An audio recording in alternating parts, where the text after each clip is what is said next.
That took a long time. Wow. I don't know. Anthony and I were both frozen for a few seconds waiting for that light to come on. Just Sometimes this podcast is like cranking a lawnmower. It just takes a couple. takes a few goes. Yeah, it does. It really, really does. But look out. We got a full docket of amazing topics. What the hell? That's a lot of stuff, man. Spin the wheel, baby. It's all gold. Matthew Perry's assistant. Guy admitted to something that I cannot believe. And we'll share that with you on this episode. The DNC lineup stinks. I mean, there's no two ways about it. That lineup sucks. I don't know the lineup. You'll have to go over it. Wait till you hear it. You're going to hate it. FBI confirms Iran did hack the Trump campaign. We got to talk about this TLC. I'm sorry, Frank, I cut you off. No, go ahead. No, I'll save it. We've got to talk about this TLC show that I caught wind of just earlier today. Ben Affleck to play Hulk Hogan in a biopic. Come on.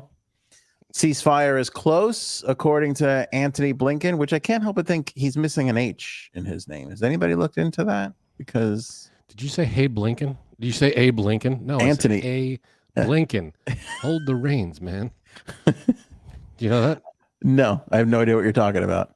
Remember Robin Hood Men in Tights? Yes. His name was Blinken. Oh, that's right. The blind guy. Did you say Abe Lincoln? No, I said hey Blinken. We lost the great Phil Donahue today. R.I.P. man. So this performance, this hosting is dedicated to him. Frank and I's performance. Pour out a little Snapple. I don't want to spill it on myself. We're all our lost homies in the Donahue camp. And George Santos pled guilty today. How about that? Oh my goodness. Hey. It's a podcast, my friends. It's a podcast.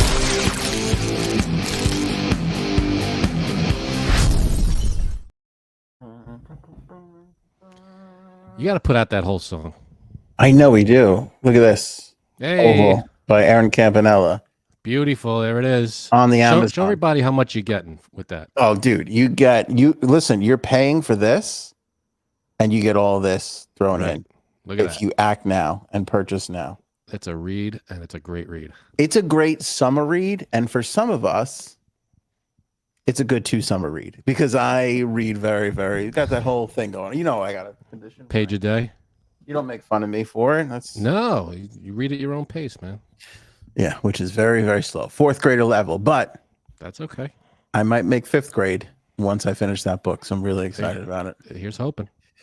Matthew Perry's assistant. Right. This guy, what a piece of shit. Now, what did he? Now, I know from previous stuff that he would kind of juice him up, like he would inject him. Yes. So we talked about that last episode, right? That he was arrested, this guy, along with 4 other people, the ketamine queen and a couple of doctors. He pled guilty right away, rightfully so. Good for him. Get this guy behind bars as fast as we possibly can. Mm-hmm. His name I hate too. Just a really awful Kenneth Iwamasa. Iwamasa. I don't know why, but it makes me hate him even more to have a name Iwamasa. Fuck that guy. That guy, he's a jerk anyway. What a piece of shit. Anyway, he's his longtime assistant. He was working with the doctors to administer the ketamine, right? And as we said last episode, we know that there's now text messages that were going back and forth between all the people involved that were like, how much could we get this idiot to pay for? You know, we're going to bleed this guy dry. Like, these are some of the text. I'm paraphrasing, but this is essentially the text messages that were floating around. This is between the assistant and the ketamine queen, the doctors. Yeah, the doctors too. Can you believe? The one doctor sold him $12 of ketamine for $2,000. What the hell is that? And that was the doctor that was like, let's see how much we can get out of this idiot. Like, they were really. Oh my God. What do you call those? Bloodsuckers. What do you call those? Leeches. Thank you. Leeches. So now we come to find out this news today, and this was reported by Page 6, that his former assistant found him unconscious in his home twice the week leading up to his passing. Twice. Paramedics or no? No, but he found him like on the floor unconscious. He admitted to this, Iwamasa, this guy, And now we know, like this just came out today, that he admitted that he had found this guy on the floor twice, and then still gave him the injection that eventually wound up leading to his death. God. Because Perry was legally taking ketamine as a treatment for the addiction. So I guess if you're taking it in such small doses, they feel like it can help you, Addiction to what though? To all the hard drugs that he was, everything, the alcohol, the drug, everything. Yeah. I guess That's a common practice. I'm no expert, but apparently it's legal that some doctors, I guess, will prescribe you ketamine, but in small, like very small amounts. Like the more you take it, it's like any other drug. You'll get high and you'll get whatever you want to say. You'll just, loose, however you want to describe it. So initially it started as a legal thing, and then eventually it just went on to him continuing to abuse it. These doctors continuing to sell it to him for exorbitant amounts of money. And the one doctor taught his assistant how to give it to him. And the day he died, he said, "Give me a big one, I need a big one." And he did. He gave it to him. And then he left the house to go run errands, and of course comes back and he's dead he's face down in the jacuzzi outside. God. Fucking crazy. I don't like, I've known a couple of assistants, people that were assistants to celebrities. You get so much more out of keeping them healthy, and a lot, like you would have a long career. Yeah. Keeping them healthy and alive and happy. Yeah. What is this guy like? What does this guy? I can't even imagine obviously it's wrong to do any of this, but like, what's his motive? The assistant, he's not making any kind of, like, what is he getting out of doping someone, his boss up? Great question. Yeah, I don't know if he was in on the money split somehow or event. I don't know. I'm not entirely sure. Man. Yeah, I really don't know. Well, I'm sure the doctor and whoever else is in on this whole thing, this is the end for them. Whatever they've got, their careers, they're toast. They're gone. That's it. Yeah, they're toast. Because he was the only one that pled guilty. There's one other. Yeah, I think one of the doctors pled guilty. The ketamine queen, she's luring up and she's gonna fight it. But he pled guilty to. I have the charge here. Shit, it was like they were getting ketamine from both the doctor and this ketamine queen person. Yeah. Yeah, because he was originally getting it from his doctor legally, and then getting whatever on top of it. Yeah. So he pled guilty to one count of conspiracy to distribute ketamine causing death. I guess that's the charge. You would think it's murder. We'll say it again. What's the charge? Conspiracy to distribute ketamine causing death. Yeah. I mean, I guess that's the easy one. If you give somebody ketamine and then they're dead, I guess you could. That's a crime. Well, is it like with the intent to cause death, or just not the intent? No, it's not with like, I'm going to do this until so that it kills you. Yeah, conspiracy to distribute ketamine causing death, which I would assume by distribute, I would assume it's even if you just sold it to somebody. Yeah, whatever it is. Yeah. I don't know why they're not giving him a higher charge. My only assumption would be that maybe it was to get him to admit to be the one who injected him. Yeah. I guess he could have injected himself. Maybe there's no way of proving it. But if you assisted in giving it to him, that's enough to get a charge going. Yep. So just awful news. You continue to hear this shit with this poor bastard, Yeah, everybody, as soon as it happened, everybody was like, "Oh man, he just took a bunch too much, and he OD'd," not realizing that behind the scenes, the guy had an addiction problem, and there were these people, at least 3 people that we know of, that were just feeding him it and just going, "Yeah, here you go," and just it's unbelievable what they were getting away with. Ames has it. Ketamine can also be used to treat depression when all other medication trials and treatments have failed. It is a thing not widely used. Yeah. So I think that was part of there was the depression and it's like a tranquilizer, right? Yeah. Yeah. Kind of.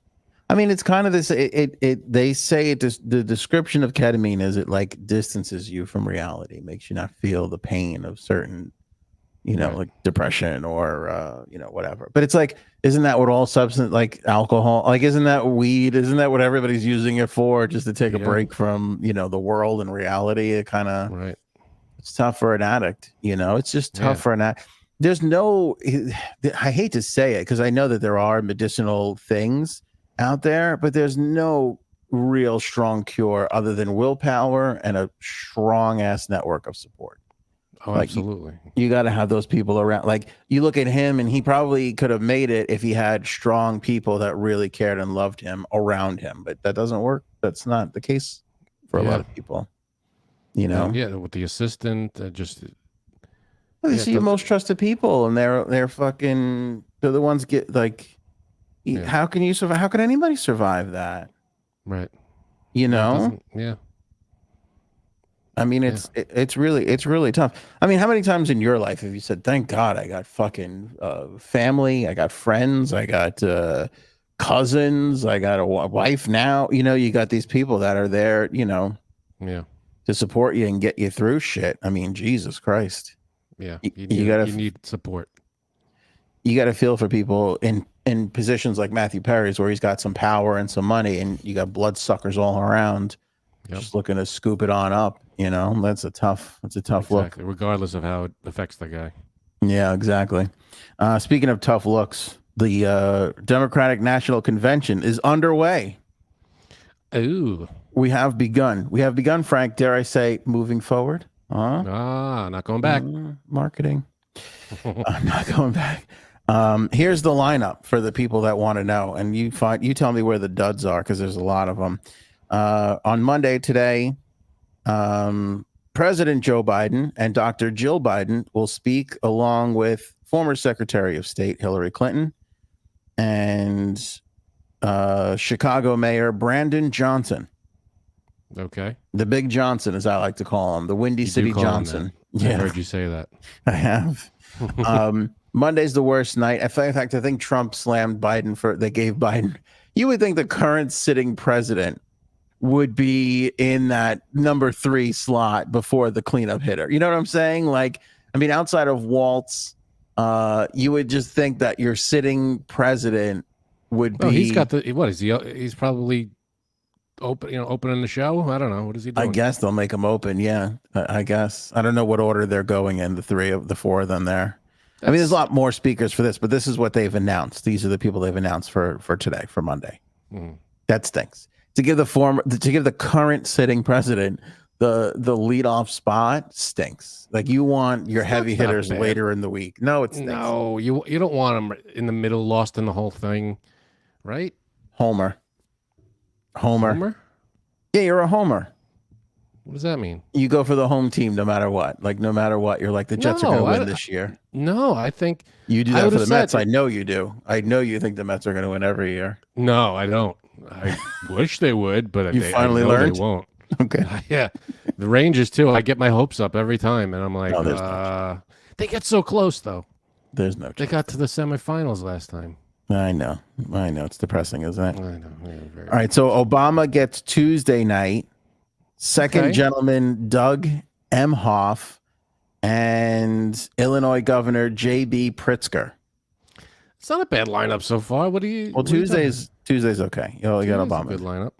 Wednesday is Tim Waltz, obviously the VP. Walls. There's no T. What did I say? Waltz. Right. Not like the dance. It's walls, like walls in your house. You sure about that? Pretty sure. Okay. He doesn't get that part. What was his name in The Godfather? Wasn't that Waltz? The studio executive? Wasn't it Waltz? Was it Waltz? I don't know. He doesn't get that part. He's gonna make him a big star. I don't remember. You know that movie better than I do. Oh, I fucking love that movie. And let me tell you something. When he calls, we can't say racial epithets now that aren't our own. But he says a German-Irish slur. But when he says it, he goes, "Let me tell you something, my friend." It's very, very funny. Makes me laugh every time. I know I should apologize for that. Write it on the list to cancel me for. That's Wednesday. Oh, sorry. Wait, hold on. Oof. bite my tongue. Wednesday, Tim Walz. Yes. Former President Clinton. That's right. Nancy Pelosi and Pete Buttigieg. All right. Now I think. Sorry. These are names. These are big. I know you're a big fan of these people. Maybe not Clinton, but Thank you. Thanks. But you got Buttigieg and I guess Pelosi. And they put Buttigieg last, which makes me think he's closing the night. That's a big spot. He's a good speaker, though. That's a big. I'm saying they're anointing him. He's going to have a huge role if she wins. You put him toe to toe with anyone. I would, if I had to pick my number one person to debate anybody, it's him. It's him. And no question. I mean, you'd listen to him on he goes on all the conservative news shows and he just schools them every time. He never love him for that. He's great at it. The guy knows what he's doing. He always has, he has everything in his head. He comes prepared with everything and he just doesn't flinch. He gets these questions that are like, and then he just comes right back at it with the facts. And he's like, yeah, this is what it is. He's good. I like him. He is good. Christine asks, is Megan the Stallion on stage? I don't know, but I'd love to get her up there. She did good in Wisconsin or wherever the hell she was. Bring the house down, baby. Shake an ass or two. I'd rather watch her than Kid Rock. That's just, I do love Kid Rock, but why? He's very talented. I saw a show. I said Bar with the bar. Come on. I know. I said this ad nauseum, but I saw him once in 06 or whatever. And he literally ran around the stage and played every instrument during one song. It was impressive. The guy's a ball full of talent. I mean, I wish he would stay in music, but he's okay. So that's Wednesday. And then Thursday, of course, Harris accepts. It's basically her. I don't know if there's anybody else. Here's what I don't see, though. Can you imagine if all of a sudden it's someone else and we're like, what? What now? The last couple of weeks were. Can I tell you something? What? Nobody would care. They would all be like, "Hey, this is the new person. Let's get behind them." As long as everybody, what? This is weird, but I'm going with it. They go like this, and then put on another one. They'd be like, "Wait, is that still not Donald Trump?" Then they've got my vote. Doesn't make a difference. Doesn't make a difference. Other speakers include Chuck Schumer. I mean, you can't do anything in the Democratic Party without Chuck Schumer. Hakeem Jeffries, former President Carter's grandson, Jason Carter. All right. Will speak on behalf of his granddad, and I think AOC is in there somewhere. I hope so. She's hot as shit. You got to put your hot people on it. That's why I was surprised that Boebert didn't make it into the Republican national. You got to get her out there. She's dumb, so and just whatever. You can't. Just let her stand there. It doesn't make a difference. Same for the hot guys. I don't want you guys thinking I'm sexist. You put the sexy handsome guy up there too. For all I give a shit. Like you know what I'm saying. Bring in sex puts asses in seats. Okay. Don't act like we could just have hot women and not hot men, Frank. It's very sexist. I did not say that. You went off for the last couple of minutes. I barely said a word. It sounds like you were alluding to it. I was trying to save you from making a big mistake. Appreciate it. But I have. All right. So the couple of problems I have with this. The Democratic National Convention. Where's Stone Cold? Where's Bret the Hitman Hart? Shawn Michaels? I mean, you've gotta answer the call. You know what I'm saying? Right. You go up there without one of the stars of the WWE, and I don't know where we stand after this. Right. Without someone yelling and screaming and ripping their shirt off, I don't know what we're gonna do. Can Kamala move us forward? Well, I don't know how she's going to do that without fucking Stone Cold. I don't know how we're going to get there. How's that glass ceiling going to break without hearing the glass break of his entrance music as he comes on out and fucking riles the crowd up? You know what I'm saying? How are we going to smell what Kamala's cooking if we don't have The Rock come out or I don't know. We have to go earlier though. We have to go earlier than that. We're gonna go like Jake the Snake or something. Oh, that would be great. I would love it. Problem is, a lot of those guys are dead. I'm not sure who's alive now. A lot of them are in bad shape. Like Razor Ramon would be great for that whole, Florida Cuban, population we got down there. But I'm pretty sure he's dead. I think he's dead. Maybe Tito Santana. Oh, Ted DiBiase. He's like the wrestling version of Trump. Everybody's got a price, but he's more. That would be good. That would be a big coup if you can get the guy who buys everybody, the big billionaire. Right. You know what I'm saying? That would be nice. And then you have someone come out and wrestle him or something. I don't know. I think if you get Stone Cold, you got to come. You have to have like The Rock come out and just fucking metal chair him to the back of the head, and then do his whole shtick. That's how else are you going to beat Hulk Hogan? It's just not easy. Brutus the Barber. I would love that. And just start cutting people's hair right on the stage. We're cutting down the competition. Yeah. Give Bernie Sanders a haircut right on stage. That'd be great. Get the beefcake. See if he'll come over here and give me a trim really quick. I have a joke, and I think I heard it somewhere, but I'm going to say it anyway. I think it was on a late night show. Just take off 1%. Something like that. I don't know. Take the top 1%. Yeah. That would be great. I love Brutus the Barber Beefcake. I think that would be tremendous. He was great. I would be a big fan of that. There were a lot of it's just the gimmick, man. The crazy gimmicks from back in the day. Oh, the bet. What about Ric Flair? Wouldn't you fucking love it if Ric Flair came out just wooing all over the fucking... Yeah. Okay. That would be fucking fantastic. See, that's the only slogan you need for I'm running for president. Woo! That's all. There's my whole platform is woo. Kamala, we're styling and profiling. I think that would be fucking great. No, Andre the Giant's not around. No, Andre the Giant. I like the Kurt Angle thing. I think he wore like an American flag leotard, so I think that would work. That's something. He's out there with his big, Jimmy Hart, Mouth of the South. I think is still going strong. Yeah, but he's a Hogan guy. I don't know if he could step out against. He runs around to different people. He's not just a Hogan guy. Yeah, that's true. That's true. I'd love to get the guys with the football pads and the spikes. What were they called again? Remember those guys? Those are like this demolition something or other. What the hell were they called? Demolition of Doom? Legion of Doom? Were they the Legion of Doom? Sounds right. I don't know. Then there's who are the guys that did this? The Bushwhackers. The Bushwhackers. Yeah, we don't need those around there. What's that? I mean, unless you're running against Jed Bush, you can't. Yeah. There's no reason to call those guys. The Bushwhackers. They're licking people's heads and everything. Roddy Piper, he's dead. Ultimate Warrior. Wait, is Roddy Piper dead? Yeah, he died. I don't know, maybe 5 years ago. Oh, Jesus. Yeah, he died. He was on Always Sunny in Philadelphia for an episode, and then I think he died shortly after that. Is that right? Yeah. Damn it. I know. I would have loved to get that Chicago arena all rowdy, get it all going. Right? Bring out some bagpipes, do the whole thing. Oh, the bagpipes would have been killer. Yeah. Remember, Frank and I played in high school hockey. Hold for applause, Frank.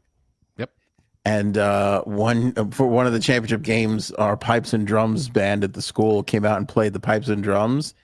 Every one of us felt like we could have skated through a fucking brick wall. It was such a pumped up moment. It really was. That's the game we lost, though, so that wasn't that good. Yeah.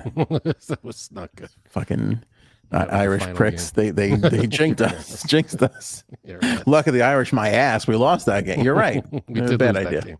Right, bad idea. They're uninvited. Okay. I'd like to get the King, Jerry Lawler. That would be nice. He's still around, right? Barely. He had a couple. He's like 9 heart attacks in. Yeah. See, if we had like Mean Gene, he's gone. Yeah, that would have been good. A lot of them are. We can get what's his name? Jesse the Body. He's around. Jesse the Body. He's a little crazy though, but he might work. He's crazy, but he's he could still do something, I guess. Yeah. All right. I'm just gonna say this: if it's not Stone Cold or The Rock, I'm gonna call this thing a failure. I'm just saying it right now. If you don't get one of the WWE Hall of Famers to show up, this convention I consider it a failure. Okay. A complete and utter failure. Are there? Do we know of any celebrities that are going to be at this thing? I don't know. I mean, celebrities. I'm sure there will be. I would like people who pretend wrestling is real to be there. I don't know how we're going to beat Amber Rose and Hulk Hogan though. All right. What about this? Now, Christella brings up a good point. The Undertaker. Follow me now. You open, there's 2 caskets on the stage. Oh, boy. And him and Joe Biden do the whole Undertaker lean up thing with the crazy eyes and be like, we're not dead yet. That would be something. That's a big moment. Why am I not producing the convention is what I want to know. Did you miss the call? Maybe they called and you didn't pick it up in time. You have any missed calls? Let me check my phone. Chicago area code? I think it's because I'll tell you why. It's because I got along with Vince McMahon so well back in the day that Shane McMahon won't call me. That's what it was. He was afraid. I don't think you should brag that you got along with Vince McMahon. Regretted it as soon as I said it. Yeah. It's like, boy, this line of material isn't working. Yeah. Nope. Whoopsie. I should have said Dana White was mad at me because I think they bought it. I don't know. I can't remember. It doesn't matter. It was a stupid joke. It's a stupid joke. To be clear, neither of us know Vince McMahon. No, but who told me? I think it was Paul. Maybe somebody tweeted at me that Vince McMahon's wife is in charge of Trump's transition team. Maybe the job that the fat guy from New Jersey he did, Chris Christie did. Yeah, I think they tapped Miss McMahon for that gig. Why not a person that I don't know is in government? Is she in government? I don't even know who she is. Yeah, well, I think she ran for something and lost, and then she had something. She had some title in the first administration. Right. They're super tight, the Trumps and the McMahons. Right. Well, he was on a bunch of wrestling stuff back in the day. Yeah, it was that kind of mutual, like they were beneficial for each other. Yeah. Like it was like, I can't believe they got Trump, and then it was also like, I can't believe Trump is on the wrestling thing. Like it couldn't tell who was more important. Trump hanging out with the best people. So the DNC thing. Listen, they got their big names out there. Awful. Can I be honest? Yeah.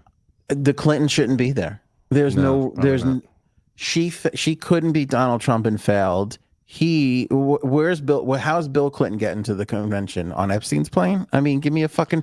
He shouldn't be anywhere near this stuff. He's not on Trump's plane, which is Epstein's plane. I know, literally, but literally Epstein's plane. Understood, but still, Clinton was on the Epstein plane. Not defending Clinton at all. With Epstein, that's the difference. We know for sure, and not once. So was Trump, but 27 times. So was Trump. I don't know about 27 times, but he was on with them. I don't know if Trump ever was proven that he was on. He was in Epstein's black book. He was a member at Mar-a-Lago. He got kicked out. We know there's a connection there. How much we know, I don't know. There's video of them partying together. There's a video of them laughing and smiling at women dancing on the dance floor. I don't think it's a great look for Trump. I never thought it was, but we know Clinton did bad. We've Clinton seen shouldn't photos. be anywhere near this to anything. He shouldn't be allowed near it, and neither should her. I'm sorry, but she lost. You know, not that I don't appreciate the effort and everything and the service, but the Clintons' time has passed. I mean, I feel like you want to talk about moving forward. Don't go past Obama. There's no reason to. He was the last president that even Republicans, if they put aside their hatred for a minute, they'll be like, yeah, all right, he was okay. Maybe they don't like the healthcare thing, but other than that, it wasn't that bad. The whole thing wasn't really all that bad for most people. You know, you would think that they would just, Obama's all you need. Bring the Carter kid around. Okay, whatever. Jimmy Carter's grandson or his neighbor, the kid who, gets his mail, whatever. That's fine. I'm okay with it. Jimmy Carter's mail. Who are you? I got Mr. Carter's mail. He told me to come over here and say a couple words. Fine. Go ahead. Fine. Bring him on. Just keep it under 15 if you can. I'm okay with all that. I'll be honest with you too. I mean, I know everybody's spouse talks, but the second gentleman, I don't know if I would have booked him either. To be totally honest with you. What are you talking about? I don't know. Who wants to hear from him? Who gives a shit what he has to fucking say? He might be the first gentleman. Which is scary. The presidential candidates. Can I tell you something? Can I give you an honest feeling? No. Whatever you're about to say is going to be terrible. So go ahead. You're very judgmental. Prove me wrong. No, I'm really worried about something.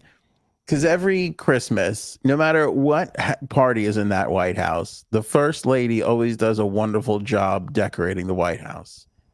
Now we're going to put a dude in charge of decorating? I'm concerned. I'm frankly I knew whatever you were going to say was going to be awful. Nervous. Why can't a guy decorate the White House? A straight guy?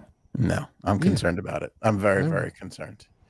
I'm very concerned. I think Doug is going to take a lot of credit for what Pete Buttigieg does next Christmas if she gets elected into the White House.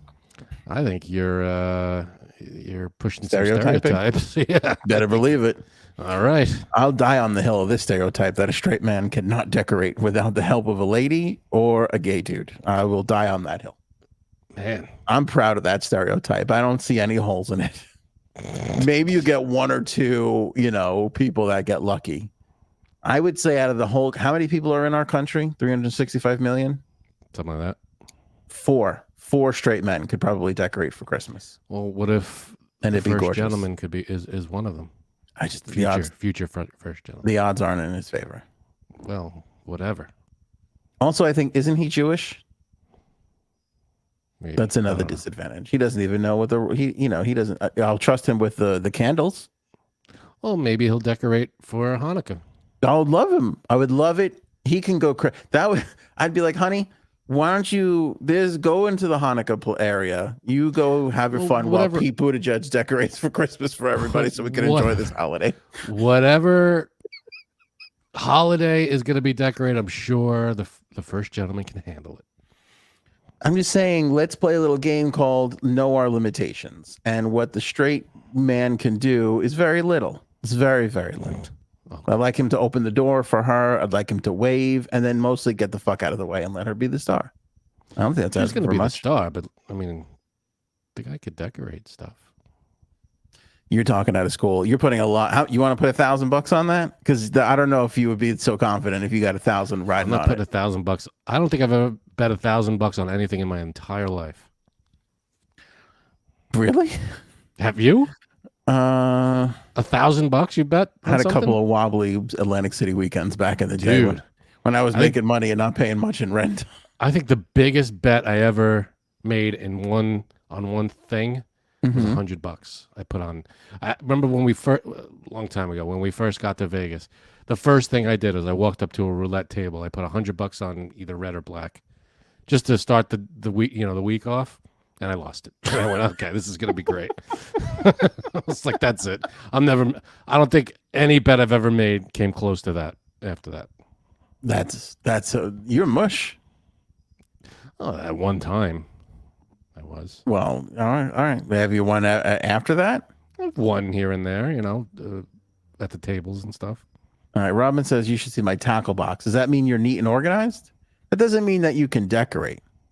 Decorating for the holidays is a skill. Well, I don't know how it works. Do they hire a team to help, or is it just traditionally it's the first lady who just goes around? But the first lady calls it. She calls the plays. Right. Like this is the theme and this is what I want. And I'm sure she's not doing it entirely by herself. Well, maybe she is, but I'm sure he could handle it, whatever it is. I mean, he should be on the ladder. This should be like my house. My wife designs and I execute. I go up on the ladder. You picture Doug off on a ladder, leaning up against the White House, like hanging, stringing up lights. Here, up a little, up. Okay, is this good? He falls off the ladder into the bushes. He's standing on the roof with Santa Claus and what the hell? I just picture a huge White House, and he's just on the roof with like a Santa Claus. He's got the extension cord. Like everybody go. Doug's outside again. Everybody, let's all go outside and see if he got it this time. We all got to stand on the lawn and pretend it looks great. Pete Buttigieg's got to go. Brrr, he's got to do the drum. Little lights aren't twinkling. I see that, and thank you for pointing that out. The little lights aren't twinkling. Thanks, Bernie. I know that. 1% of the lights are out.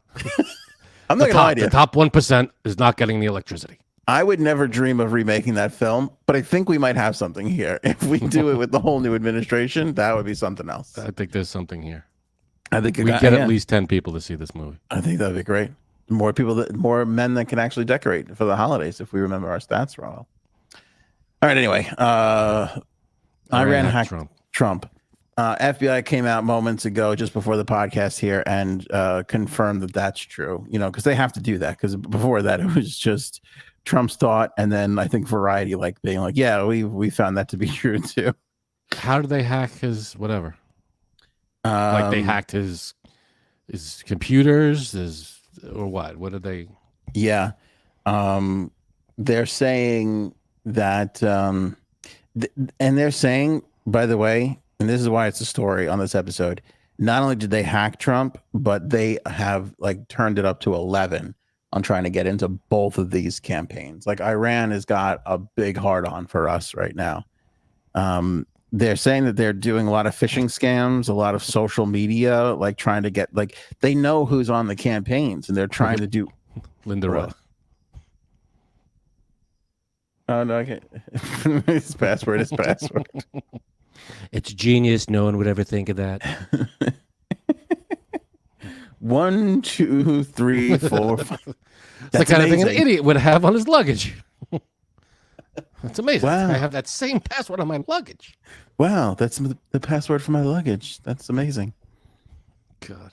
I said to myself, wouldn't this be amazing if the password is the same as my luggage? And it was.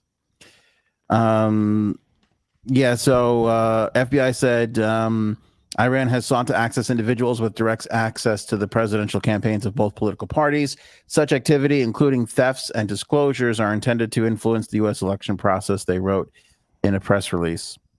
Well, the Trump campaign said earlier this month that it had been hacked by Iran. The intelligence community had not yet offered insight as to who may have carried out the hack.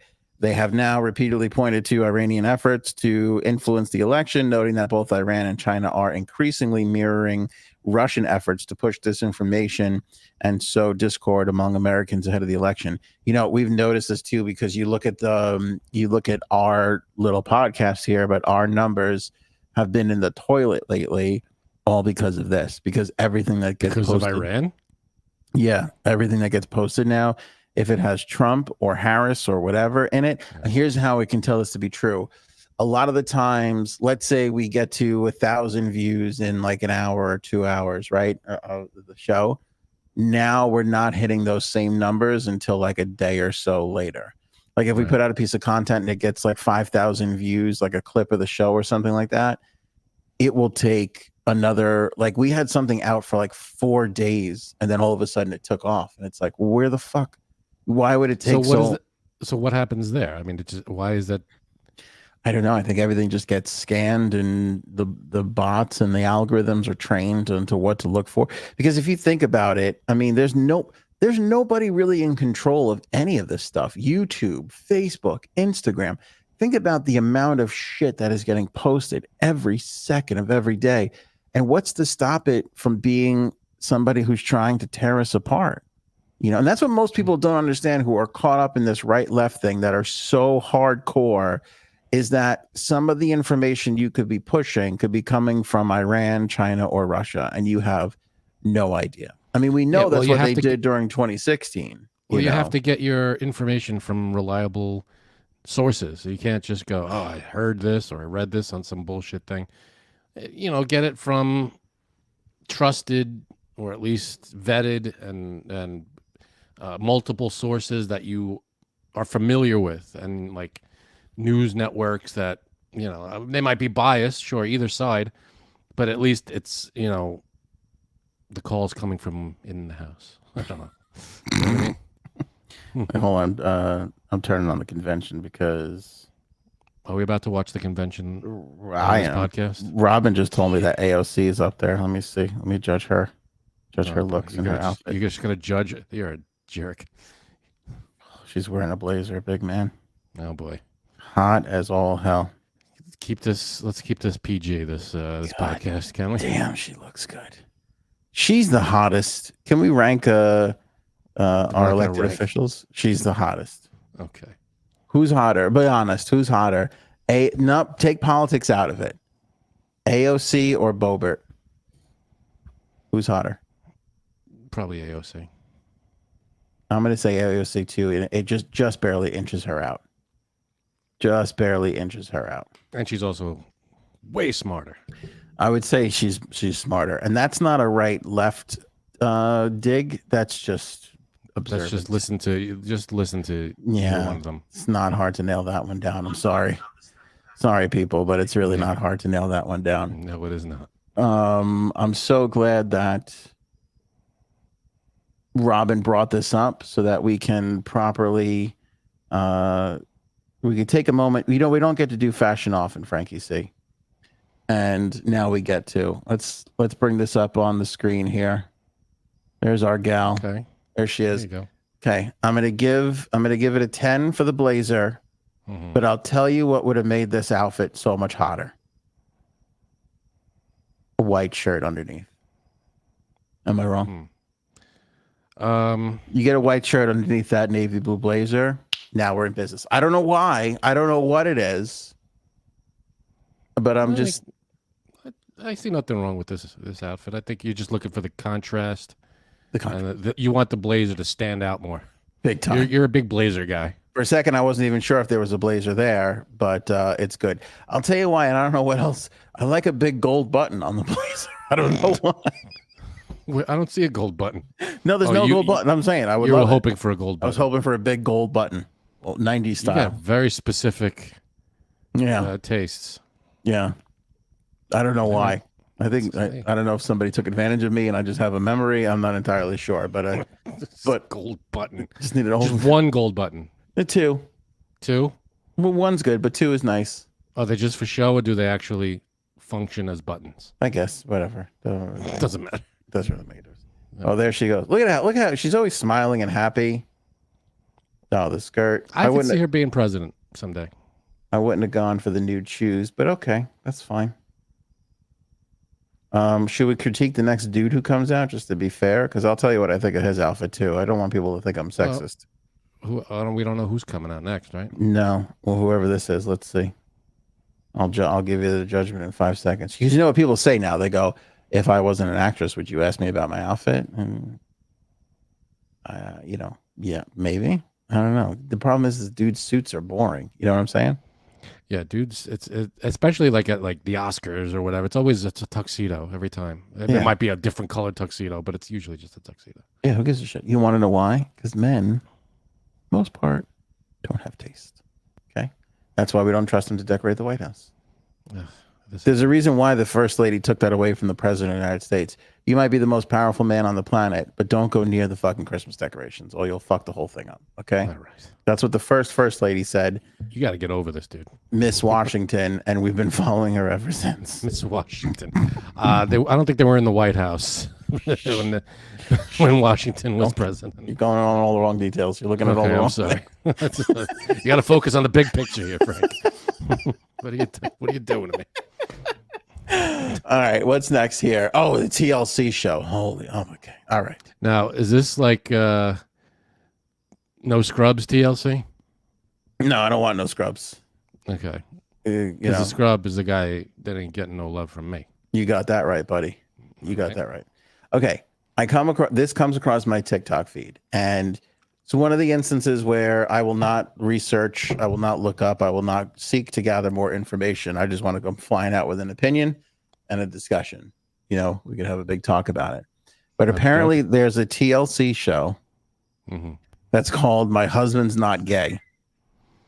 Right. Okay. This is the name of the TLC show. So now, I didn't even. For those who don't know, the TLC stands for the Learning Channel, right? Yes. Okay. Yeah. Just putting that out there. Gather around, everybody. We're about to learn some new shit right now. Okay. So I come across this feed, and it's this guy who's on a blind date, who's taken his blind date to his friend's dinner party gathering. Okay. You know what? I'm gonna let. Well, you know the name of the show is. I didn't know the name of the show when I first saw the clip. Okay. I saw the clip and became very confused by what was happening. So here's the clip. Let's listen to it so everybody can get an idea of what's going on here. How do you say we all know each other through our mutual admiration of men without really saying that? We could really make it serious, and I could talk to that. I love dogs. So they're having a little dinner party. The one woman's talking, and he just jumps out and says, "I love dogs." Dogs too. Okay. Dogs? Kind of, yeah. What kind? A wiener dog. That's a very appropriate one.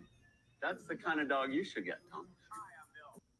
So now she goes, "I had a wiener dog." His date goes, "I had a wiener dog," and the other dude at the table goes, "That's the dog you should get, Tom," because he knows Tom likes penis, right? He's on the date with the girl. The conversation at dinner was interesting. Yes. I can imagine that Tom is having huge anxiety right now because the SSA is like the elephant in the room. So now he says the SSA is like the elephant in the room. I'm watching. Do you know what a SSA means? When you sent it, we looked it up. You looked it up, right? Yeah, I didn't know. You'd think 40-something years we would know most of it. Just a very small one for me, please. If I were in Tom's shoes, there's no way I'd tell this girl on the first date about my SSA. Well, it's getting late. I've got to go. Thank you for coming. We really appreciate it. Now I could only assume. So I'll give you the hint here, or let me play the second clip for you guys because they leave and then he tells her how much he likes her and wants to be honest and upfront with her, and then he drops on her what the SSA is. So here's that clip for everybody, so you can get a better understanding of all of this. Here, take a peek to this. Okay. I deal with something called same-sex attraction. We call it SSA, but I'm attracted to men.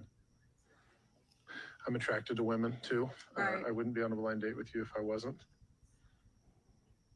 Thanks for telling me. Yeah, it's kind of a bombshell, I realize, but some of my friends were kind of alluding to it and joking about it. Oh, okay. Actually, all The wiener dog crack. of those Yeah, guys I in mean- there deal. So doesn't that mean he's bi? Thanks, buddy. Yep. Right. What you would think so. Here, listen to this part. With it too. Right. So, When Tom did open up to me about the SSA, I immediately thought, wow, this is something really brave of him to do. I thought, wow, this is something really brave. Sorry, I always have to do the Trump impression. That You- one is a wow. What is it that makes you want to continue on in the way you've chosen? it's just what I've always wanted the most. You know what I mean? What is it that you want the most? To be married, have a wife, have kids, have a family, just to live the way I think God wants me to live. Okay. Okay. So he's Okay. okay. Here's the problem. So he's denying who he is Yes. because he thinks it's not right in the eyes of God. Now I'm not sure. Is I that think is that what's happening here? you're on the right track. I don't know more than what you've seen. I'm assuming the way you are. And I think I can't imagine you're wrong. It's what it sounds like. It's what it sounds like. Because I assumed that when he said I deal with something, normally you don't deal with your sexuality. Like, Yeah, he sounds like he's treating it like a like it's a sickness. problem. Like it's a Yeah. sickness. Exactly. Like I deal with MS. I deal with whatever. Right. He's talking about it like it's an illness. I'm dealing right now with a little bit of MS and a touch of the SSA, just so you know what I'm all dealing with over here. Yeah, I think. Oh, here we go. Do I got J Sabs now? That was weird. It wasn't letting me. Nobody It was cares. all- Nobody cares. Okay. I was talking, but it wasn't letting me talk. Go ahead. Yeah, I was trying to put you on, but it wasn't working. But now you're good. You're here. You want to jump in on this? Because Yes. go ahead. Okay. So I have heard people talk about this. This show. No. Oh, SSA. That's- so Yes. you know people. So this is another. I know someone who know. No, I mean, like I've heard comedians talk about it. Oh, I've never heard of this before in my life. never heard SSA as a anything. So- Yeah, I never. Chris DiStefano, comedian, also a podcast host. So he's, God, how do I even say it? He said he's attracted to men, but he's not gay. Yeah, but that's a joke. No, that's serious. He's like attracted to a men's. It's not like physique. I don't know how to like. Just being a man, basically. Like he says, he can be attracted having a conversation with another man.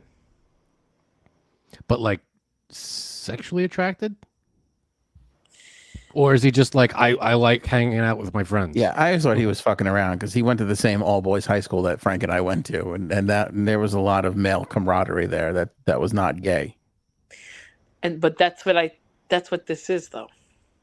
No, I don't think that's what this is. This is I want to appear to be married to a woman, but I want to bang dudes on the side. That's what I'm getting from this. That's the vibe I feel. Is that what you? Okay, hold on. Yeah.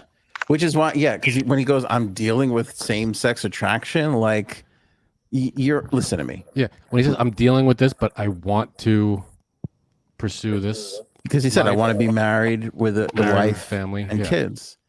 I feel this is, and I'm going to take a hard stance on this. I feel like you're either straight, gay, or bisexual. I don't feel the need to have a third in between. You know what I'm saying? No, there are all types of sexuality, fluidity, and people who are attracted to people, and the sex doesn't matter. I'm fine with all of it. Well, it's good to know that you are fine with it.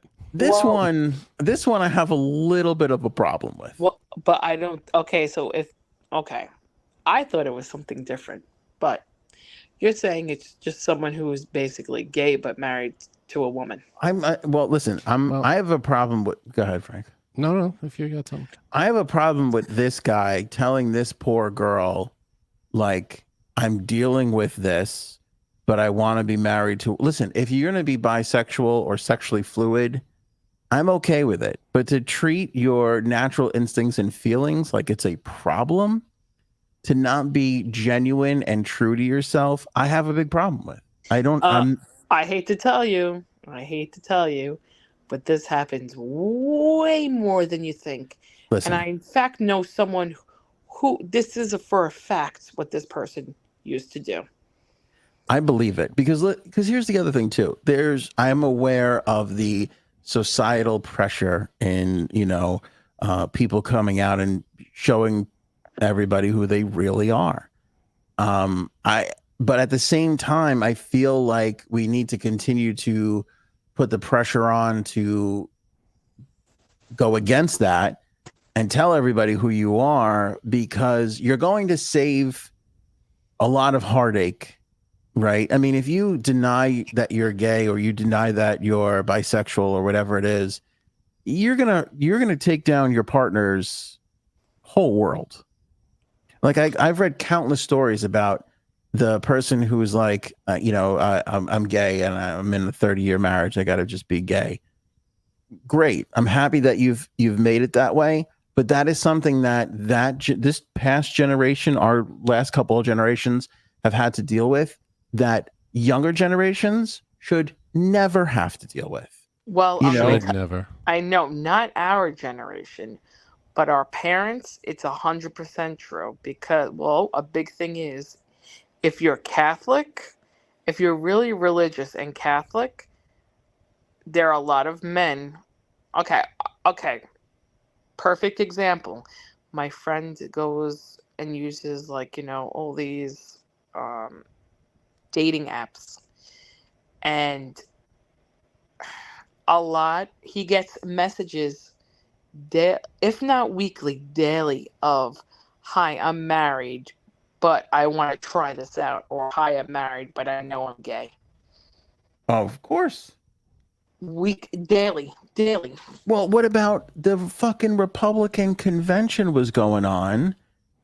Was it Tinder or Grindr? Yeah. What's the gay one? Grindr? Grindr's never seen a bigger percentage of spike. It's crazy. Just go be gay already. Be happy and gay. Now again, I realize it goes against their whole party and that's bothers me. That's the problem. It's and I want to pressure of right. Not being of the society. It shouldn't. I know we've come a long way from past generations. Past generations were unacceptable, and people were shamed and everything. But now, we're getting. I think every generation we're getting closer to full acceptance. Not going to matter anymore. Everybody's going to be who they are, and you're gay, you're straight, you're whatever you are. Great. Well, I'll tell you, I know someone who is extremely Catholic, religious, married, 100,000% gay. Unfortunately, cannot be who he wants to be, or who he wants to be with, because of his religion. Yeah. And that's terrible. And it is, because... Why should anybody have to live like that? And he also got caught with gay porn at work. But that's a whole nother story. while you're watching porn at work. That's a pretty bold move. Well, you shouldn't That's be a doing pretty that. I bold really, move. I That's a do have bold. to say, It's a bold move. It's not. It's a bold I move, think- Cotton. Let's see if it plays how out about for him. this? How about this? It's a bold move to, one, be pretty high up in the IT department, and Oh, You're then narrowing man. it down. You're narrowing it down here. Jim? Jim. Sorry. And then ask your employee, hey, do you know why the internet's so slow? Because you keep watching porn at work. Oh, I man, didn't, that's bad. Christine, I didn't say anything about the Republicans, did I? At 6:30 in the morning, searching father-son. 6:30 in the sex. morning. Wow. Yeah. Well, the father-son Mhm. thing's a little weird. That weirds me out a little bit. I don't know if you did. It's a safe assumption that you said something bad about the conservatives. No, you brought up the Republican National Convention and Totally the everything's my spike in. fault. You did the spike in Grinder, and I said, yeah, that's what happened. Yeah, but you were really excited about it. No, because I knew that story. I knew about that because Yeah. I feel like Wait, on wait. one side, on the conservative side, there's a tendency to be a lot more closeted people because on the liberal side, it's more of an open. You know what I mean? It's not as religious and open. So that's the. There's a difference there. Yes. What were we gonna say, Janine? I also know someone who is not married, but I wish he would just come out already because I feel bad that he can't.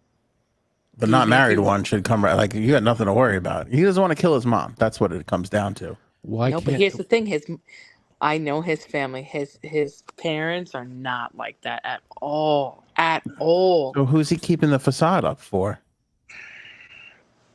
That's for another day. Okay. Because I'll wait you've till met this Wednesday. yeah, you've met this person before, but Oh, have I? I just wish I feel like everybody we know is married. I can't think of who that would be. I think they're all gay, judging by what Janine's been telling us the last Right. couple of examples. It's someone in our group who loves sucking dick. I really have a big problem with people who are just not genuine. And I don't have a problem with religion, but I really hate picking religion you over do. loved ones. You And have a problem with religion. Okay, I have a little problem with religion. And I really hate people picking religion over themselves.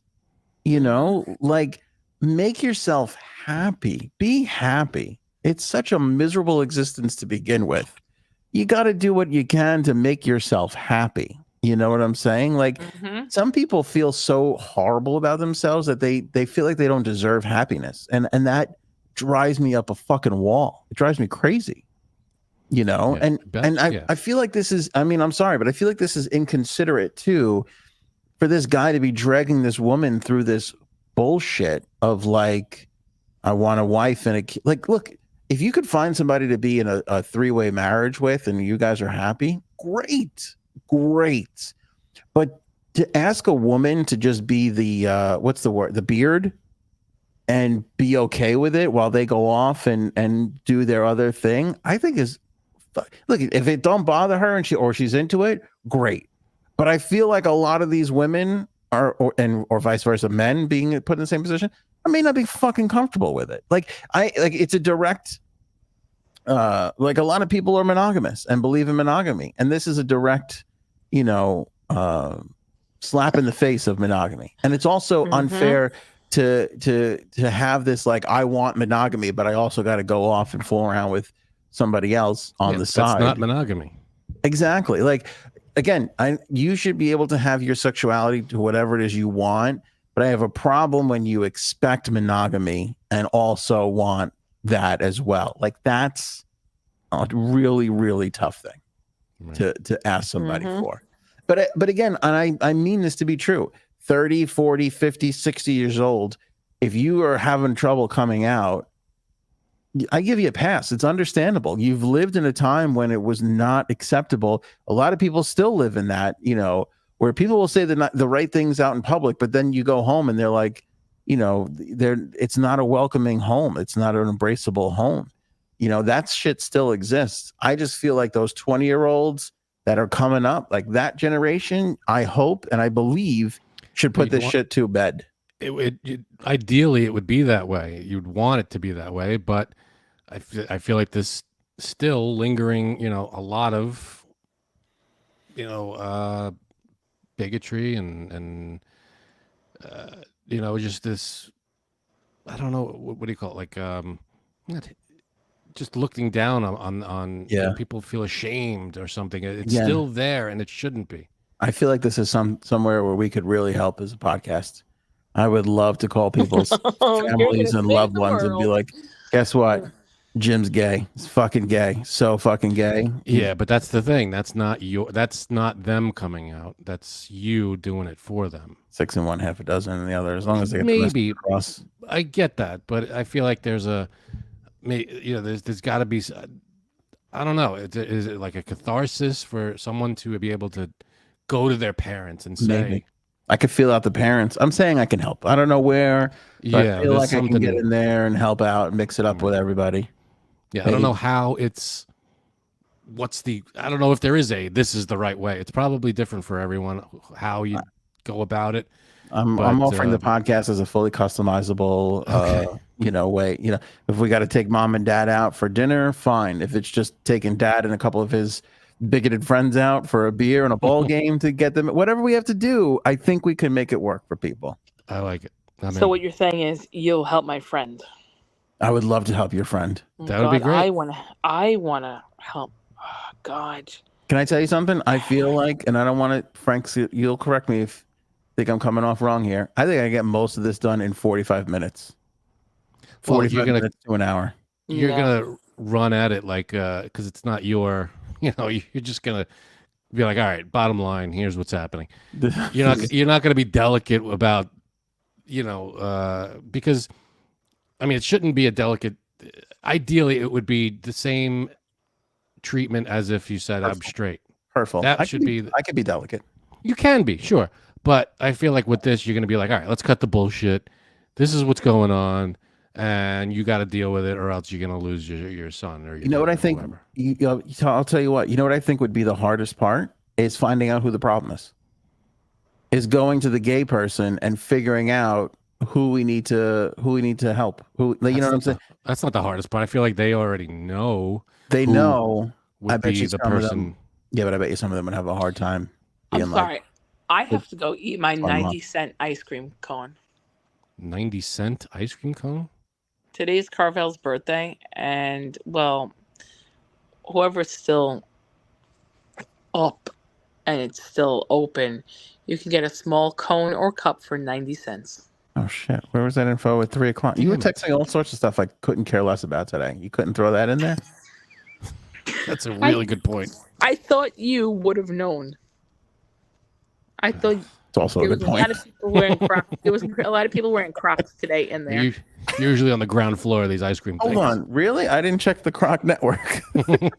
Was it in the newsletter? CNN, the Crocs News Network. It was not.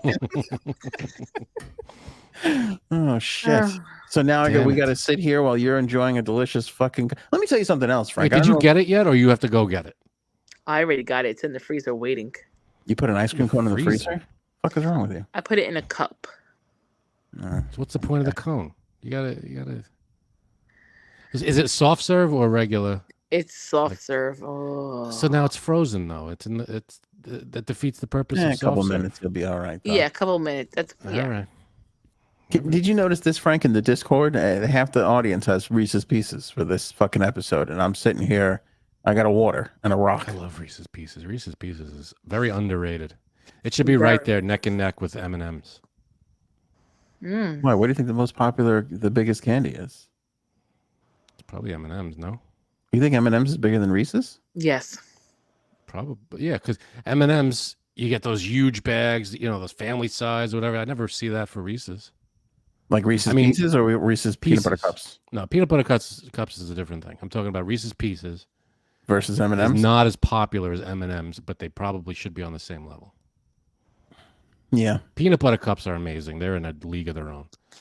But, Yeah, Reese's Pieces should be right up there. That's my point.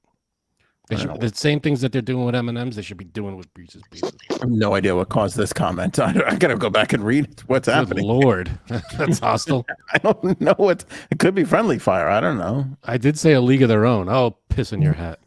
Remember that? Cadbury is king. English. I have a UK, question. UK person. Cadbury Right? eggs. Should the three of us go see Beetlejuice too? I'd love to then- see Beetlejuice too, or Beetlejuice. Oh said it 3 God, times. this one's still up. Do you hear that? Yeah, I do. Maybe if I don't. You hear that? Why? She wants the ice cream cone in the freezer Right. that you didn't There's get no for ice her. cream. There's no ice cream cone. Sorry. You got one for yourself, but not for your kids. Can I tell you the greatest thing my wife and I did last week? The What? fucking ice cream truck comes. The kids are already in bed. We went out and got ice cream. Nothing for them. My son gets up. He's like, "You guys have an ice cream?" We were like, "Hell yeah, we are. Get back to bed." Oh, you dicks! There's no hiding it. He came down. It was in our hands. There's nothing we could do. You couldn't get them something in a wrapper that you could throw in the freezer No, he was already in bed. for the next day. Fuck that. Those kids get plenty. I was so happy. I felt bad a little bit, but I was also still happy at the same I time. tell you that ice cream man comes around. I haven't had something off the ice cream truck in a long time. I should. No, It's been a while since I had something. you got to do it. For some reason, the last like 11 summers I've been in this house, the fucking ice cream truck never came into our neighborhood. But now this year he's coming in, and I'm loving life. How are the prices like still? I mean, okay, or is it like $10 for a cone? It's up there. Yeah. Yeah. I don't know what they are exactly, but I want to what'd you get? say the last time we got something for the 4 of us, which was all soft serve ice cream. It was like 1 hot fudge sundae, 1 waffle cone. I think my son might have had like an ice pop, and my daughter had a cup. It was like $23 for the 4 things. Man, It's pretty expensive. Yeah, it's almost $6 a person. Yeah. Now, I remember growing up, your favorite was that wrestling, whatever the hell that was, honestly. The wrestling ice cream bar. Yeah. The cookie The ice cream bottom bar. and the chocolate on the top and the vanilla See in the which middle. wrestler you get when you open it up. So exciting. I'll never be that happy ever again.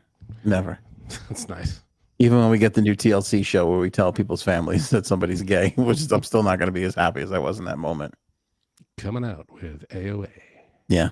When you want to watch that show where you and I, we sit down with people and go, If we're "That's on some it, news for you about No. Andrew." We're on. I would love to help any, if that's what someone needs, if they need that kind of help, Yeah. I'd love to be there for them to do that. Let me ask you a question, honestly. Do you think that men coming out as gay is a bigger deal than women coming out as lesbians?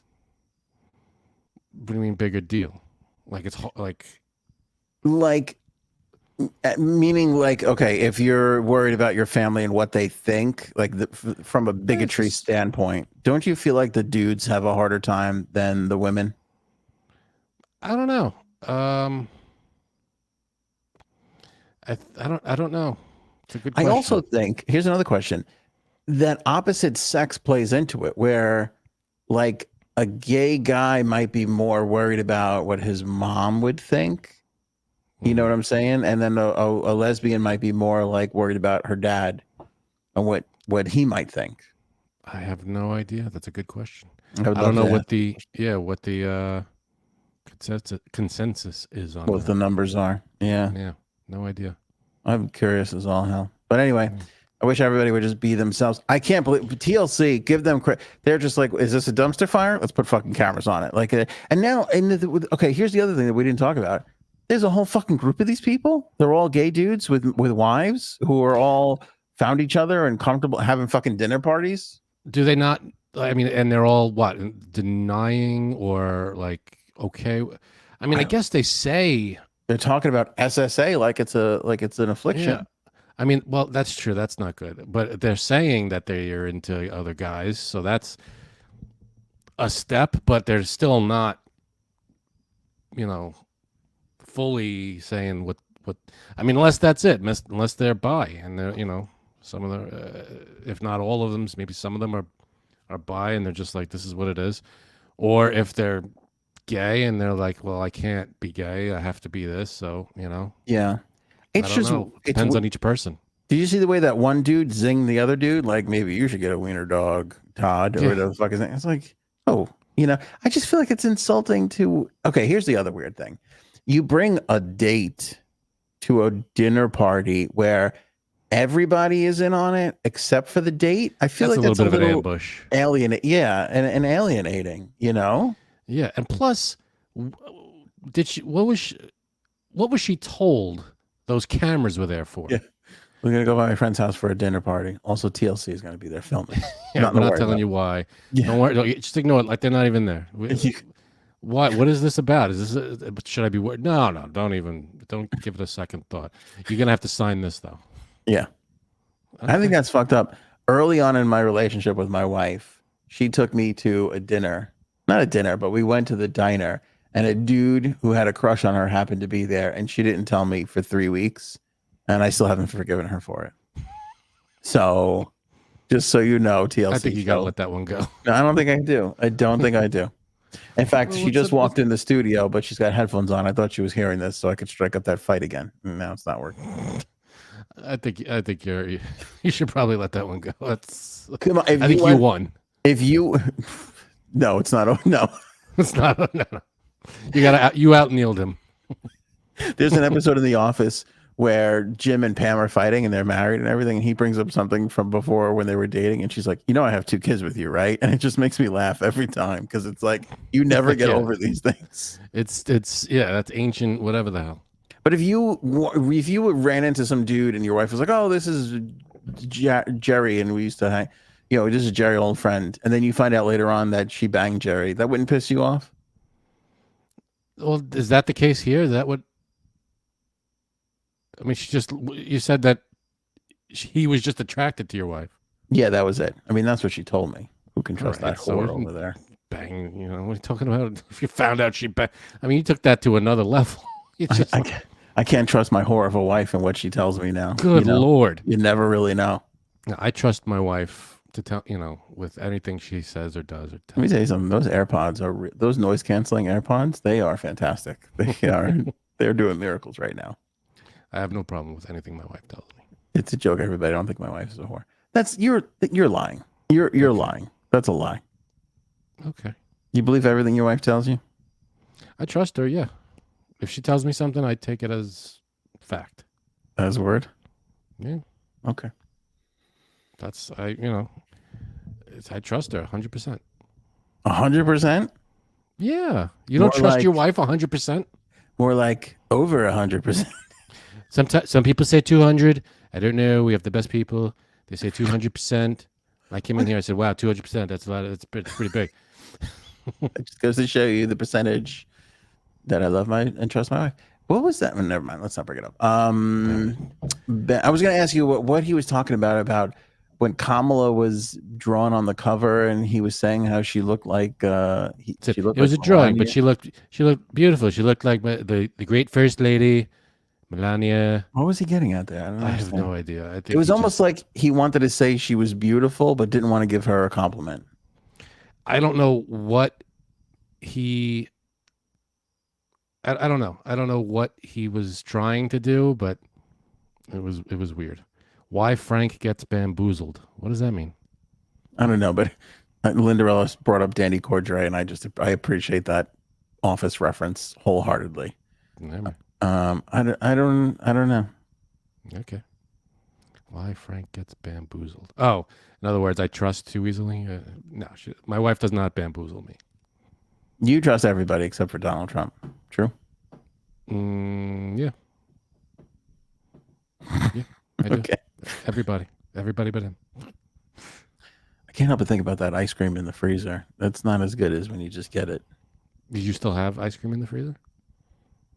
Do I? It's better than when you first get it. I don't like putting ice cream, especially soft serve, in the freezer. That ruins the whole. It's not as good. Thing. No. You know what we've never figured out? When you go to McDonald's and you get that hot fudge sundae, but you got to eat the meal. Like if you get McDonald's to go and you get a hot fudge sundae with it, you got to put that in the freezer right away, or else it'll be soup. Right. It's never as good. There's got to be a way McDonald's should come up with like a little separate container for the fudge. When's the last time you got an ice cream from McDonald's? Yeah, it's been a long time.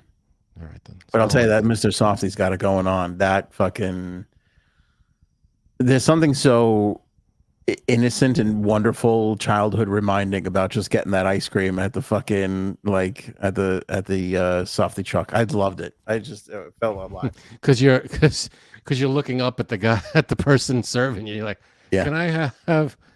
It's what usually when you do your adult to adult interaction, it's kind of eye level, Right. and now with this, it's you hand the guy, can I have a scoop of vanilla sprinkles, and you feel like a kid. Can I tell you what made it even worse? What? I bought it from a kid. Like the kid driving the ice cream truck, I think is 14. I'm not even lying to you. That's not good. The first time I saw him, I go, I don't know if he is legally allowed to drive that thing, let alone run a business. I think it's his own route. Sounds like he hijacked an ice cream truck. I don't know. And Somewhere there's an ice cream man looking for his stolen ice cream truck. I kept making all the stops. You kept making all the stops. Well, people kept ringing the bell. All right. Why is Ben Affleck playing Hulk Hogan? I don't know. Does he not have enough stuff to do? Is it our job to just keep him busy? Is that what this is? Yeah, he's going through another divorce. All right. And you gotta keep that guy busy. It's the same like when Chris Martin got divorced from Gwen. What's her name? Gwen Affleck. What's her name? What? Gwyneth Paltrow. Thanks. Oh, And Gwen Affleck is better. When he got divorced from her, Coldplay came out with a record. So Coldplay came out with an album, then they decided to get divorced, and then 6 months later, Coldplay came out with another album. And it was like, that was we don't want you to kill yourself. Let's go back into the studio, make another record. Oh boy. That's exactly what that is. So is that what this is? I gotta play the Hulkster. I think so. All right. I think they're like Matt or Ben, whichever you are. Well, you're in no way, shape, or form could play Hulk Hogan, but we're gonna put you in this anyway, just so you're occupied. Yeah, you gotta quadruple your biceps in order to do this thing. Yeah, totally. We're gonna have to. I don't know what they're gonna do to his hair, but Hulk Hogan never had hair on top of his head. He never even the early days of Hulk Hogan, look at a young Hulk Hogan. He still never had fucking hair up there. I can't even. What is that hairstyle? It's just the side and the back is all. It's not a mullet because all around was long. I think it's his own hairstyle. I think it's the Hulk Hogan look. Yes, because there's no. You never see someone like that in real life. Bald completely on top and long down to your shoulders all around. Mm-hmm. And then the handlebar mustache or whatever the hell that's called. And the mustache that completed the whole thing. The handlebar mustache. Yeah. That was it. And nobody thought it was not cool that he didn't have hair. They were just like, that dude's cool. He's ripped. He's fucking tearing his shirt open. He's got it all going on. I can't picture Ben Affleck hulking out. Well, okay. The whole thing where he flips out. Here's the catch. Here's what a lot of people don't know when you just read headlines. That's why you follow the AOA podcast. He's not playing birth to death or birth to current day Hulk Hogan. He's playing Hulk Hogan in the Gawker story. So he's gonna be wearing a suit and sitting in a witness stand or something. Yeah, and banging Bubba the Love Sponge's wife at the time. I think that's gonna be all part of it. I'm not entirely sure, but. Well, I feel like there's a lawsuit in there too. Hulk Hogan's suing and. Well, it was done already. So that was the story that Gawker published Hulk Hogan's sex tape, and then Hulk Hogan sued them, and he won so big that they shut down completely. Now, here's what I didn't know: Peter Thiel. I don't know who you're talking about. We'll do both for clips. Peter Thiel. He bankrolled Hulk Hogan so that he can sue Gawker, because Gawker would publish shit about Peter and he didn't like that. So he saw this as an opportunity to get even. So he gave Hulk Hogan all the money to go and pursue that case. Okay. This is the guy who's hooked up with JD Vance now. So you're probably not going to like him, but he's also the guy who invested in Facebook and did all, he's an angel investor, a venture capitalist, big time money guy, and he was the one who helped take down Gawker with Hulk Hogan. I did not know that. I don't know who's going to play Peter Thiel. Wow. I think it's So going to now be Matt he's- Damon, though. Yeah, he's gonna play all the roles. So now, so Hulk Hogan is suing to get this movie not to be made. No, Yeah, I heard. That's what I heard. no, he sued Gawker for releasing the Yeah, porn. no, I know that. But Yeah. now he doesn't want this. I don't think he wants this movie out. I thought Oh, I is saw that what you heard? Oh, I didn't hear thought that. so. Maybe Iran is giving me wrong information about that. But That sounds Iranian to me. Yeah, I think so. That sounds like misinformation. That's on so Hulk funny. Hogan. Yeah, no, it's Damon and Affleck's Artist Equity Company. That's the one where all the people who make the movie get all the money and the credit. It's not like a big studio system. They get financed, and it's the same way they made the Michael Jordan Nike shoe movie, which was great. Yeah, I don't know if he is. Maybe he is. I don't know. Maybe he doesn't want two liberal pussies making the movie about him. Maybe he wants. I mean, all the things: sends serious warning, threatens to sue, could pursue legal action to the film's producers, Affleck and Damon, if the movie. Blah blah blah blah blah. Yeah, but a few different things. I don't know if any of it is reliable. There's nothing really. Yeah, no, there's you're not right. a lot of Hulk hype. Hogan sends a serious warning to Ben Affleck and Matt Damon. Yeah, but I'm looking at the websites where this is all posted, and there's nothing I've ever heard of. So I don't know if any of this. Oh. The TMZ says Hulk Hogan could pursue legal action versus blah blah blah. But will he, or did he even float that? I don't know. So who the hell? You think knows? Affleck? I think Affleck is talented as all shit. I think he's a good actor. I don't know if he's talented as all shit, but I mean, all I shit's think pretty talented. I think he's great. I think he's really good. Wait, what has he been in that you were like, oh, this sucks? No, that's true. He is very good. Actually, I remember in college, I was like I was taking some theater classes, acting classes, and stuff. Drugs? And they what? Nothing. Okay, not theater, acting classes, like whatever. And Ketamine. what are you talking about? I'm not saying anything. Go ahead. You're Kevin Nealing me, and I'm not. I don't appreciate that. You gotta watch the replay. Yeah. trying to squeeze an extra view out of this episode. All right. Well, and I remember watching Ben Affleck in Dogma. I thought he was great in that. The way he was, like his performance in Dogma was like very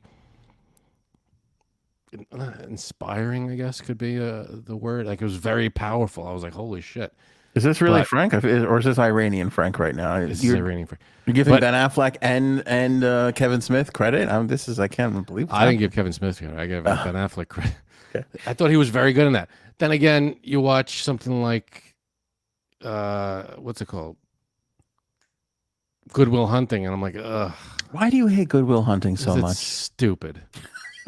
It really, I mean, this guy's a janitor, and suddenly he knows all these equations that you'd have to study years to even understand what the hell that you're talking about. I could understand if you know certain, if you pick up things but this is like, you have to know what this symbol means. You have to know what that's. I just don't. I don't know. But he was naturally smart. You didn't buy into he can't was ju- just a genius. You could be naturally smart, but you also have to learn. Like, you have to know what these things mean. You can't. I don't know. I wasn't buying it. I wasn't buying the whole premise of the thing. Like, plus he's Matt Damon. Like, I love Matt Damon too. I'm not afraid to admit I'm a fan of Matt Damon and Ben Affleck. it's just that movie. I just was not buying the whole thing. I'm like, oh, these guys. I'm a genius, but I'm not gonna do anything with it. I don't know what was me. I don't know. I got the girl. Oh, you like them apples? It's like, You have is it that scene? Is it that one scene that you have the big problem with? no, and it's the whole. I also feel like Robin Williams should have won a million times before he won for this movie. He was in so many other better movies. But that he was should have won great. for. He was great in that movie, don't you think? All right, Chief. I mean, he was okay. He was good, but he was way better in a million other movies. I can't argue with that. Before. Doubtfire, he should have won for. Doubtfire. What's the Awakenings? Awakenings was good. Good Morning Vietnam. Yep. He was in a ton of stuff. He literally should have won 6 Academy Awards before that. Yeah. What was the other one that I love with the Dead Poets Society? He Dead should have won Poet for that. Society. Yeah, I mean, holy shit. Everybody in that should have won a fucking award. That movie is so fucking good. Oh man, so many. But Rain Man, he wasn't in Rain Man, but he wasn't in Rain Man. That was Dustin Hoffman. Dustin Hoffman and Tom Cruise. But no, I mean, just a ton of other stuff. And I don't know, this one was just very. I just didn't care about that. They were just not likable characters. You know, I didn't like. I wasn't rooting for Matt Damon. He was a dick. Yeah, but because he was abused and he was, he had a shitty upbringing. He's also a dick. I sympathize with the abuse. Fine, awful. But you feel bad. I forgot about the abuse. But to be fair, I haven't seen this movie in like 20 years or whenever it came out. Yeah, you just hate it. I get it. It's okay. I was like, I just don't. You don't love it. And just the smirks and I don't know. The smirks. I don't like all the smirking going on here. I was smirking.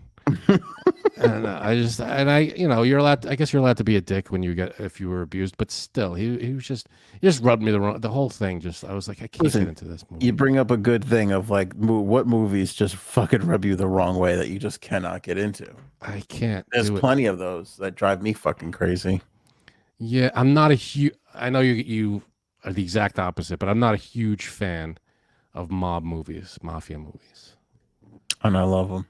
I know. You know what it is? I can't stand the worship of pieces of shit. That plus the me first. What's that? Sociopath. Mm-hmm.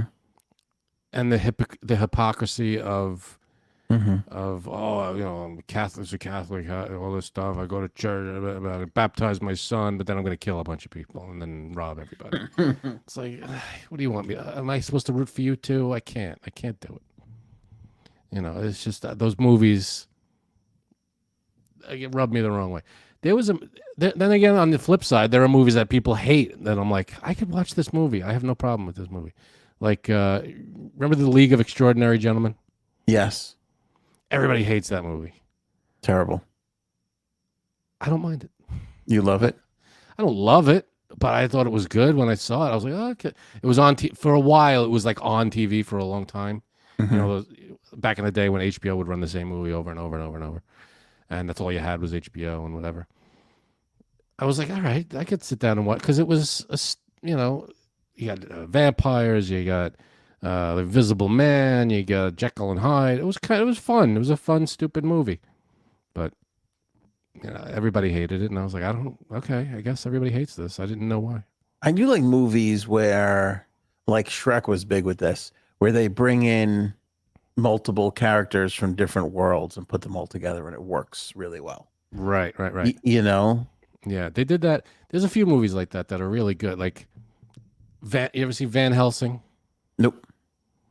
Hugh Jackman plays Van Helsing, and they have Frankenstein, Dracula, cool, Igor, and I don't think Wolfman's in it, but there's stuff like that.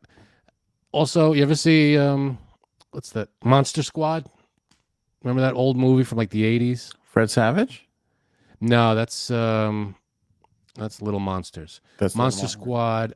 I don't know if anybody really big is in it, but it's like the Goonies, but with your typical monsters. You got werewolf. Wolfman, Dracula, Frankenstein, the swamp creature from the lagoon or whatever the hell. You got the mummy, and they're all in it. And it's like they have to fight these things, and it's an underrated movie that it's like a cult movie now, I think. But Monster Squad, very underrated old movie from like the early 80s or mid 80s. That's pretty. Yeah, I'll have to check that out. I love Little Monsters too. Linderella. You know what else did that? The Santa Claus. Believe it or not, Santa Claus brought in different. Once you get into 2 and 3, like the Tooth Fairy and Old Man Time or Father Time or whatever it was. Yeah. Another one that does along those lines is I think it's just called The Guardians. It's an animated movie, but it has a lot of stars in it, a lot of actors, and it's Santa Claus, Easter Bunny, Tooth Fairy, and all this stuff. And it's an underrated animated movie. It doesn't get the hype that all these other animated movies get.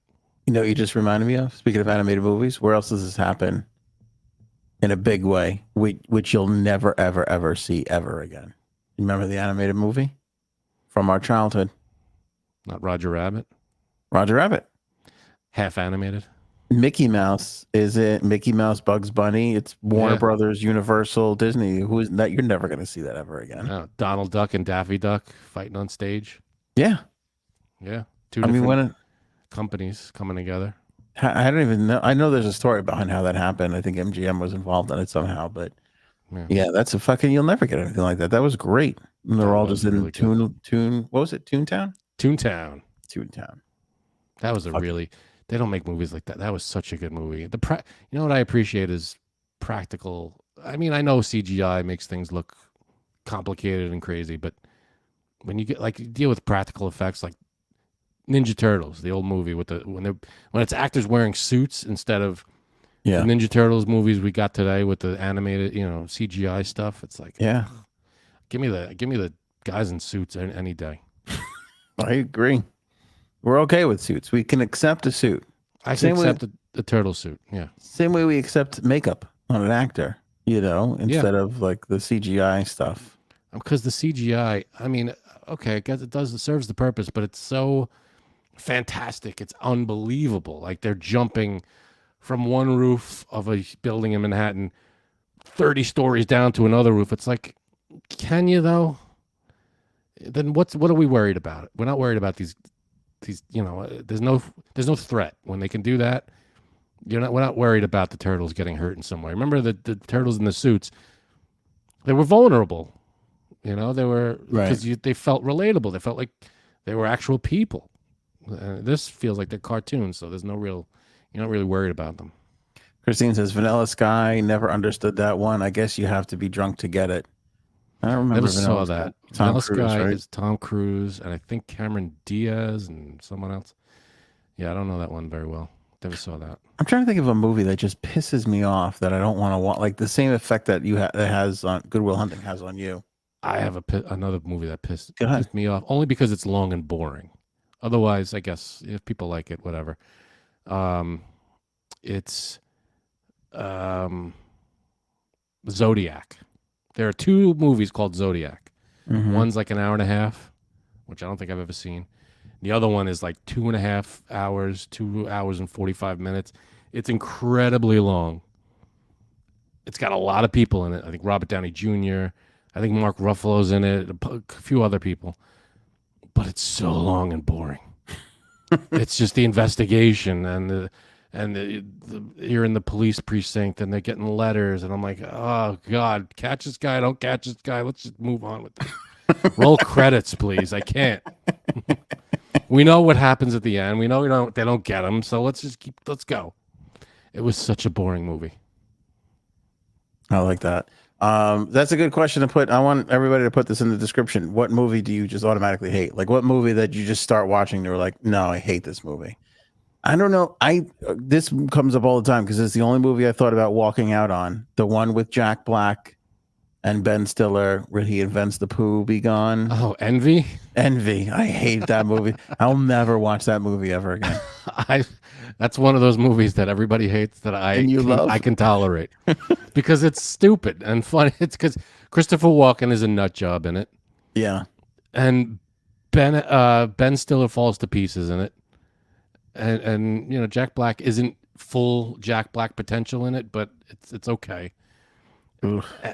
Yeah, I know it's not a widely received popular movie, but it's got its moments. But see, that's not even what I'm talking about because I watch the whole thing in order to hate it. Like, what's a movie that just instantly turns you off that you either can't watch just based off a trailer or the first 5 minutes you're just like, ugh, enough of this. I can't do this. There's a lot coming in. What'd you say? Dune. Mark said the original Dune. Oh, I don't know about the original. but the newer one, I'm like, I can't. I have no interest. It's not And good. I'm a sci-fi whatever. Just sign me up. But this movie, it's just not hitting. It's not striking a chord with me. Okay, I read a thing that said that Lucas stole Star Wars from the Dune writer because they wrote Dune first. Is there a lot of similarities? I never saw Dune. I don't know. You couldn't get through it? Well, you asked the question, do I have no interest just from the trailer or whatever? Dune, I've never seen just from the trailer. I'm like, no, I'm out. Okay, Flying Y says Barbie. And I have to say, I agree because the trailers were a little irritating. Like when I heard they were making a Barbie movie, I was excited to see it. And then I saw the trailers and I was like, I don't know if I could sit through this. And if it wasn't for the podcast or just to support my daughter, I don't know if I would have actually watched it. But it was better than what the perception was going into it, I feel. I got you. That's my feeling on that one. DJ Shenanigans says, any Fast and Furious? I've never seen a minute of any Fast and Furious movie. Robin says Blair Witch. And again, unless you watch that in the first 2 weeks. Okay, so the Blair Witch, there's a theory. Did I ever share the theory on Blair Witch with you that Aaron and I ran across on the internet? No, Aaron found it and then showed it to me. And I think I feel like you have, but I forgot. Shit. Tell me again. The whole purpose of the movie, for any spoiler alert for Blair Witch, anybody who hasn't seen the Blair Witch Project. So these 3 people, 2 guys and a girl, go out into the woods. The whole purpose of the movie is for the 2 guys to kill the girl in a believable, supernatural, weird way. Oh, is that the theory? That's the theory. Because it's like, yeah, because at the end, they're both, you see both guys kind of alive. And then the camera goes, they just use the Blair Witch as an excuse that she disappeared. Interesting. And all of a sudden the maps, you go through there's a YouTube video about it. They go through the whole movie and they go, well, now he threw the map away. What the hell is that? Like they're sort of constructing her demise throughout the whole movie. Okay. Is it a good YouTube video or is it a YouTube video like The Sopranos ending explained? Because none of those are ever correct. No, none of those are good. This was it's like a theory on the Blair Witch Project. These 2 guys just wanted to get rid of this girl, and they used the whole Blair Witch thing to do it. Interesting. I mean, I don't think, maybe that's not the way the movie was written, but if you look at it from this way, you go, holy shit. It's very weird. Christine Colson says, anything with Angelina Jolie? Ossiani says, love the Blair Witch, hate Angelina Jolie. Okay. Man. Love Angelina Jolie hate on this episode. Good Lord. I'm okay with it.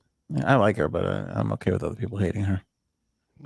Raven says The Mist. I don't know what The Mist is, but I can tell you. It's a Stephen King. Okay. I hate any horror film. Why? I can't. Can't what? Any horror film, I just cannot take it. I can't buy in. Horror. Because there's supernatural horror, there's murdery guy horror, there's all types of different horror. There's like middle of nowhere, these people are gonna kill you horror. I mean, what type are you talking about? I hate all of it. I hate all of it. Like I watched Jason, I watched Freddy Krueger. Those I like. The best Freddy Krueger to me was, I think it's 4, where they're talking about making more Freddy Krueger movies, and then Freddy Krueger starts fucking with everybody in the movie. I don't know what number it was, but it was called A New Nightmare. Yeah, that to me was the best one because I'm like, this is at least based in reality. Like I can understand. Like that's interesting to me that you're writing this film and the film itself is haunting you. I can buy into that, right? Because a lot of people get crazy for their art, and they, I get all the metaphors for it. That works for me. Everything else, like the Mist is killing people, or the fucking, Well, the Mist. It's a Stephen King movie, so it's not just. There's a lot more to it, but it's a for anybody who hasn't seen it, it's a mind fuck of a movie, because it's good. It takes the whole, like 90% of the movie takes place in this one shopping center where everybody's kind of huddled because if they go outside, people are getting killed if they go out into the mist that has overtaken this town. So, and they're trying to figure out what the hell's going on and where it's coming from and what's happening. It's a good, really interesting movie, and it's got a fucked up ending. It's one of those movies I remember watching the first time I saw that movie. I remember it. Like how many movies do you remember the very first time you saw it? I was by my brother's house. Okay. We rented it. We watched it, and then at the end we just looked at each other like, is that the ending? Holy shit. We were looking at the DVD. We rented it from Blockbuster. That's how long ago this was. And we were like, is there an alternate ending? Was there sound or shit? Was this a talkie when you saw it, or was it? The DVD came with a guy on an organ that he sat in front. Ding, ding, ding, ding, ding, ding, ding, ding, ding, ding. It was weird, but a little extra for that. Then you picked up the rotary phone and called. We called. It's gonna be late coming back. We were like, Bensonhurst 359, please. Where even says, and the ending of The Mist will mess you up your head in a bad way. And you said you can't handle any. No, it's not that I can't handle it. Like I'm afraid. I just don't buy into it. Can I buy into The Mist? You kind of. It's out there. It's it's got like a sci-fi kind of a thing. But I mean, if you can't buy into any horror, like there are horror movies where there's just a murderer out there. That's not far-fetched to buy into. I mean, there's not. Yeah. No. What was the one? What was the one where the girl with the hair crawls out of the TV? Oh, The Ring. The Ring. Okay, I saw The Ring. That was okay.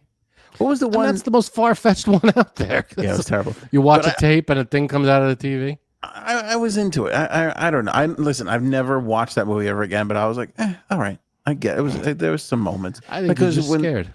When the fly was on the screen and stuff, that made me very uncomfortable. I'm like, oh, this is working. This is doing what it's supposed to be doing. What was the other one where I'm sorry. No, go ahead. What was the other one where they were filming the couple in bed every night? And they would fast forward it and they would see like the weird parts where like the guy or the girl got up and did some demonic shit. Does anybody remember that? Paranormal Activity? Paranormal Activity. I don't remember that movie at all, but I remember being like, oh, this is good. Yeah, it was like a found footage movie. The first one was really good. Then they did like four sequels or something. Of course. It's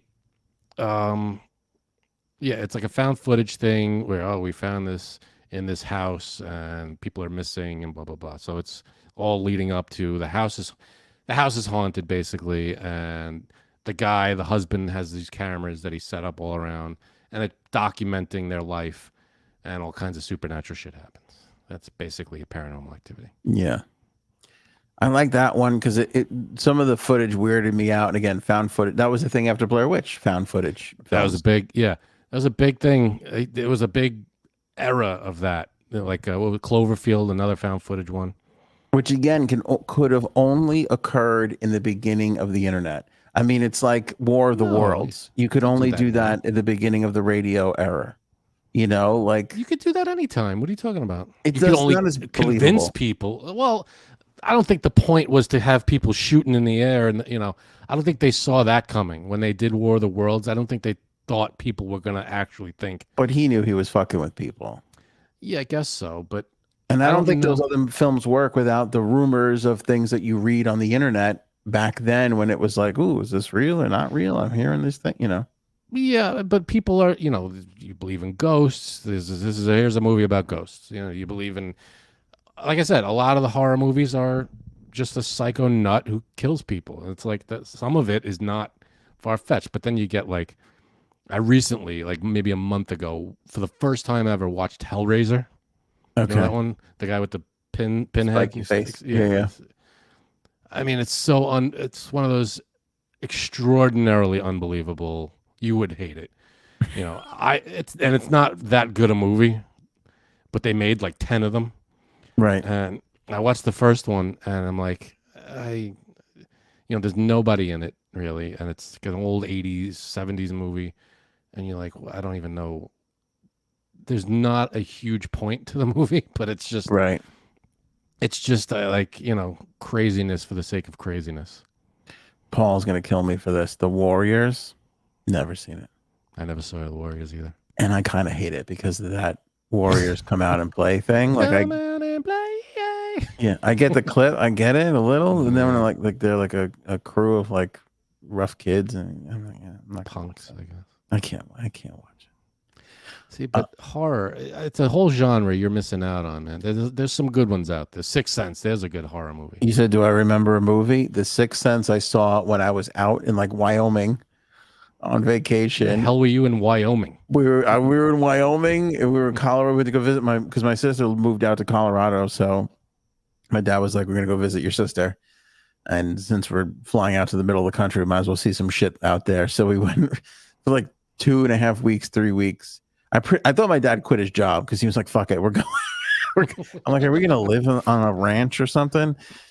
But yeah, we went out there and we were in the middle of this town where there was just like, you walked out of the movie theater and there's just cornfields and nothingness, and it was pitch black. And I was just like, how old were we when The Sixth Sense came out? Like 12 or 14? What, the late 90s? Yeah, something like that. And I said to my father, I go, I might have to sleep with you tonight. I'm not going to lie to you. I don't know if I can sleep in my own bed by myself. I don't want to see dead people. That's what's going on here. That's my whole thing. No, that was a fucked up, really good horror movie.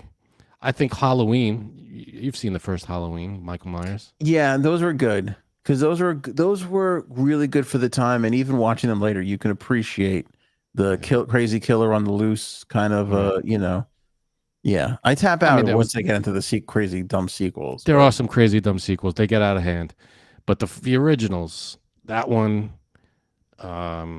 what's it called? Friday the 13th, Nightmare on Elm Street. The originals, when they first introduced these characters, it's like holy shit, because there is super obviously Friday the 13th, and all three of them are supernatural because Jason is a corpse, so he can't be killed, and one of Freddy's a guy who's living in dreams, and Michael Myers is a mental patient that he's supernatural in the sense that they tried killing him a million times and they just can't. And I hated the last one. The last Michael Myers? Yeah, Halloween Ends. Was it bad? It was bad. Jamie Lee Curtis was in that, wasn't she? Jamie Lee Curtis was in it. And I mean, if anybody hasn't seen it, it's not a good, because he's not the subject anymore in this movie. Oh, really? It's this kid who you hate. Like you watch and you go, oh, this kid's a jerk, and you hate him through the whole movie, and becomes like the guy, and he's like trying to imitate Michael Myers, and Michael Myers is like a side thing that it's so bad. Okay, who's more hateable? This kid in this movie or Matt Damon in Good Will Hunting? Oof. It's a toss up, but probably this kid. Really? Yeah, he's such a jerk. Yeah, okay. He's such a jerk, and he's like, oh, I'm gonna imitate Michael Myers, and he tries, and he's an idiot, and Michael, and it's like Michael Myers when we knew Michael Myers, he was like this thing to be terrified of, and in this movie, he's treated like, I mean, he technically is an old man that's like, he's still psychotic, but he's like older and broken down, right? And in this, they kind of show that, and it's like, it sucks the air right out of it. Now, I read on the internet, spoiler, that in this one, Jamie Lee Curtis gives Mike Myers Activia, and that makes him regular, and kind of calms him down a little bit. He doesn't murder people. He's like, oh, I can shit now. Yeah, that's why the ending didn't vibe for me. I was like, Activia. So you can't tie in brands too much because you ruin storyline. Right, too much product placement. Yeah, there's such a thing. I was like, I get it. I'd be pissed off too, but come on. Yeah, no, I get it. 40-year-long grudge, Activia, Well, he's backed up. That's when it fixed him. I thought that's why he was so angry with everybody. Guy couldn't take a shit for 40 years. I'd be pissed off too, man. He was walking around like he was holding it, like he couldn't get it all out. That's true. That's true. I'm just gonna take my wrath out on everybody until I can shit. Yeah, and I get that. And what do you think? Halloween's the worst time of year because you got all this candy. Oh, you can't enjoy it. No, backs you up. Raven says Rob Zombie movies. I have never I love Rob Zombie. I love his music. Can't watch a movie. Yeah, his movies are weird, man, and they're kind of disturbing too. I can't get into them.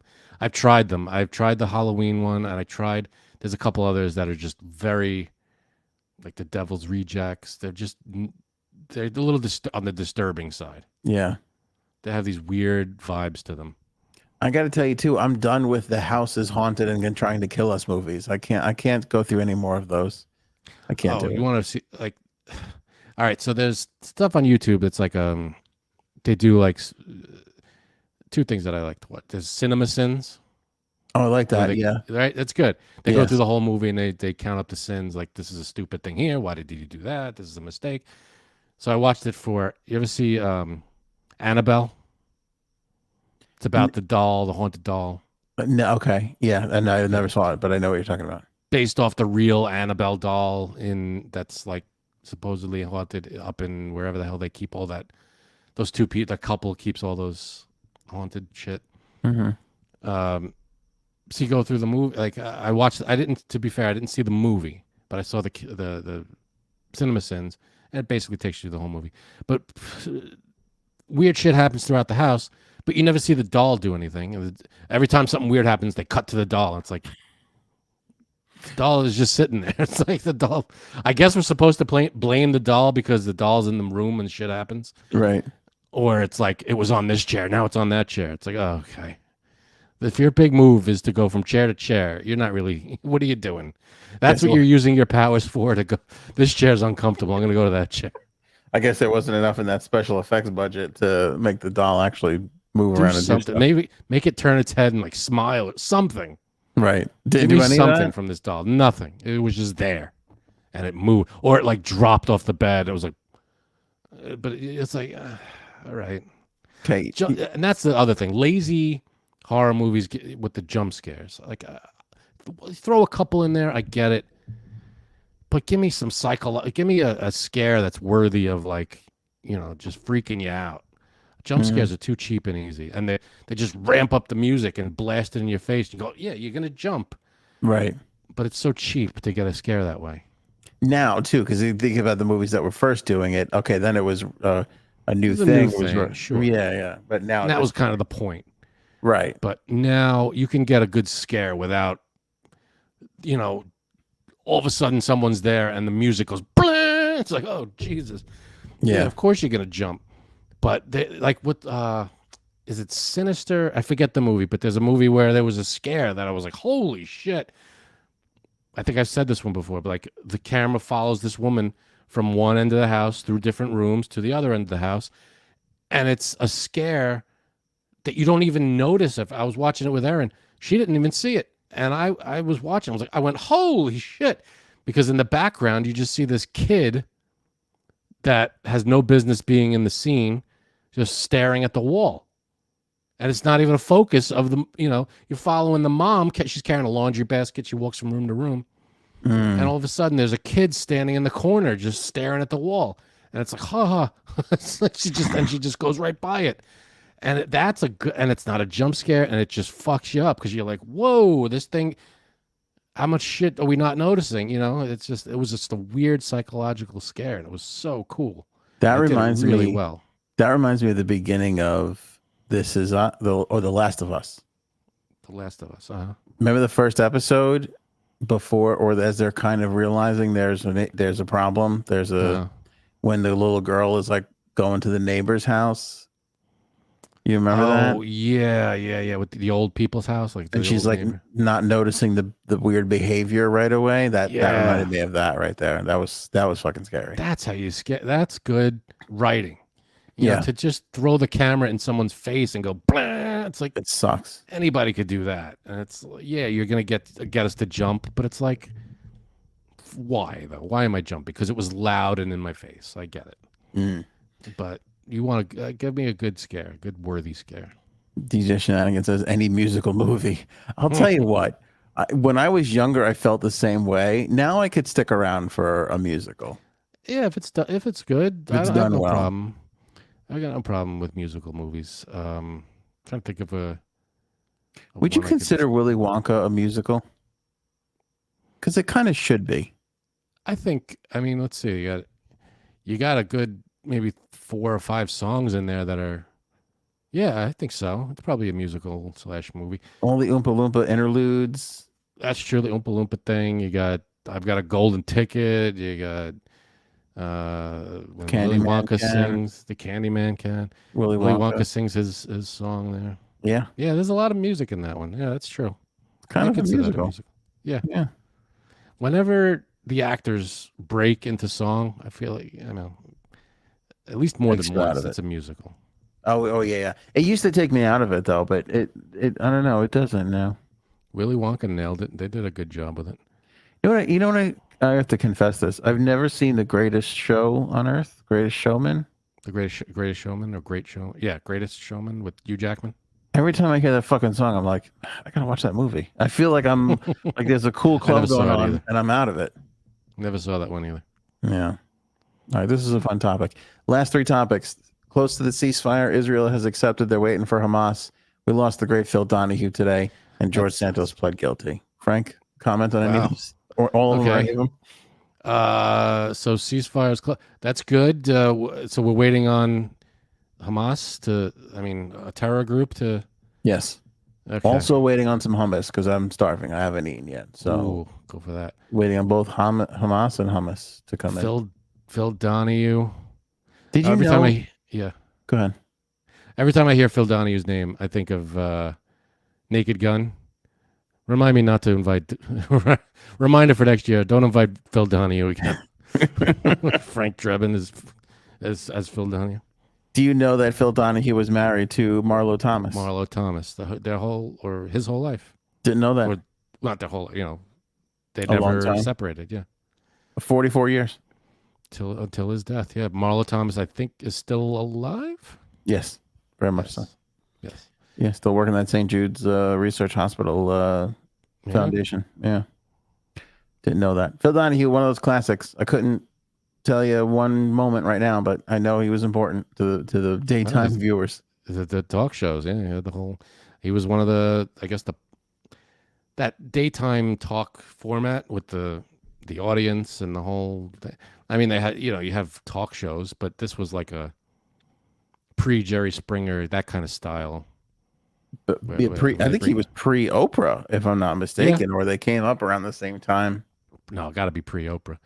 And that was, this was bringing on not celebrities, but bringing on real, people, right? Talking about issues that concerns them. So that was that kind of style. I think he was Sally Jesse Raphael. They were kind of the starters for that kind of stuff. Yeah, I think he predated Sally Jesse Raphael. I think. I don't know, but they were on at the same time. It was like Phil Donahue, Sally Jesse, Oprah. Yeah. Who's the Ricky Lake then came? I think Ricky Lake was the bridge to Jerry Springer. Well, Ricky Lake came after, between, like early 90s. Yeah. Kind of, yeah. And then there was a trend where like pick a celebrity, they get a talk show, Yeah, yeah. There's a lot of those. Rough time. Although I'll tell you that Kelly Clarkson's doing all right for herself. She seems to be cranking out those episodes pretty good. Yeah, and what's her name? In a lot of Adam Sandler movies. Yeah, I know. But people giving her shit. Drew Barrymore. Drew Barrymore. She did something with the protest there. Not protest. Oh yeah, the writer's strike. Yeah, I forget. I don't care. She was on when it was. I don't know when it wasn't. Yeah, I don't know. I don't know what any of the things are. And George Santos pleads guilty. All right, so that's it. No trial. He's just guilty. Done with it. I'm done with George Santos. I mean, unless he does something spectacular, I can't be a part of it anymore. So I wonder what, I don't know how many counts or how many crimes, whatever, or what his sentence could be. I'm sure his jail time. I don't give a shit. Okay. He said, I did it. I'm good. Done enough for me. Put him in the book. I don't want to hear from him ever again. That's it. You're closing the book on George Santos. That's it. We're done. You know who else I want to close the book on besides this show? Who's Corey Feldman? Really? I can't do it anymore. Oh, I don't know. I don't know about you, All I see on my feed is him making an ass out of himself on stage. I The can't. music, yeah, I could do it. I could do without the music. I'm not a fan of that. But you got to admit, the guy was in a ton of movies that we all loved growing up. Appreciate the movie career. The voicing of Donatello, Yeah. I'm there for it. In 2 out of the 3 original Turtle movies. But don't you feel like it's mean to keep booking him on these shows when you know he's just a train wreck? I mean, he's playing more festivals than fucking U2. I mean, he's like every time I see him, he's on a different stage. If people are going to see him, you know, I'm sure he's got a bunch of fans that I like think his music. I think they're going to see him in an ironic because it's Corey way. Feldman. Because they know it's going to be a fucking train wreck, and he's still out there like doing it. I don't know. Well, there's 2 ways to look at it. Yeah, it could be fucked up that they're going to see him in an ironic way, or he doesn't care. He's making money either way. No matter how they're going to see him, they're buying tickets. So however you're coming to see him, is that, you know, whatever. Maybe yeah, he was in a shit ton of movies when we were growing up, 80s and 90s. What was the one with the car where they took the car out? License to Drive. License to Drive. That was it. I mean, The Lost Boys, The Burbs, The Goonies. Forgot he was in The Burbs. Yeah, he's in a ton of shit. He was great. Stand By Me. Why doesn't anybody give him a role in a movie? I'd love to see him in a movie. I'd love to see him being somebody, not him. That would be the best. Yeah, I don't know what his last movie was, but yeah, I'd love to see him voice Donatello again. I don't care. I would fucking love it. That would be great. He was great as Donatello. The best Donatello ever. Name another Donatello who was better. You can't do it. I can't even name another Donatello. Exactly. There was no reason to after him. After he came. I don't know who did the second movie, but it wasn't him. Terrible. Secret of the Ooze, but he was great in the first one. More like Secret of the Booze, because we booed how bad his performance was. Very good. Thanks, Very good. Thanks, man. Yeah, but I don't. It was like how everybody laughed at all the O.J. Simpson tweets. I don't want to be a part of any of it. I don't like that. I don't. You know, I feel that was a different. A little bit, but I feel like it's something that the world universally agrees on, and I don't like. I disagree with it, and nobody seems to, like it's like doesn't matter. We're just gonna keep pushing this out. You think it's awkward because it's like going to a comedy show and watching a guy bomb on stage, kind of a thing. It's like you're in the audience going. It's to me, it's like laughing at somebody with special needs. You know, it's like he's obviously clearly a little mentally not there. I think he's a little delusional, and I think most people are laughing at him, and he's out there like busting his ass. Maybe I have it wrong. Maybe he's like happy and he's performing and he's doing his thing. He's making his music. That's what he wants to do. He wants to be a musician. He's doing it. If it makes him happy, I don't know. I mean, you're right though. If there's like if people are seeing him ironically, it is fucked up. He was just on, what's the germaphobe guy? Howie Mandel. Thank you. He was on his podcast and he's like, you know, I do all these performances. He's like, but people only share clips when I mess up or like when I hit my head or I hit the mic on my tooth and so I was like, I could appreciate that. But at the same time, I'm like, I feel like that's all people are buying a ticket. Like nobody, do you know anybody who could name a Corey Feldman fucking song? Or sing along to the, like as an artist, like you sing and they're singing back to you. It's like the greatest connection. Do you think anybody's singing back to him during these shows? I don't know. Does he have a following? Does he have a fan base that's like, I got every Corey Feldman album? You know, I don't know. Well, here's the thing. He plays either a small club, which means he cannot sell tickets, or if he's playing to a crowd, it's because he's part of a festival, but he's on early in the day.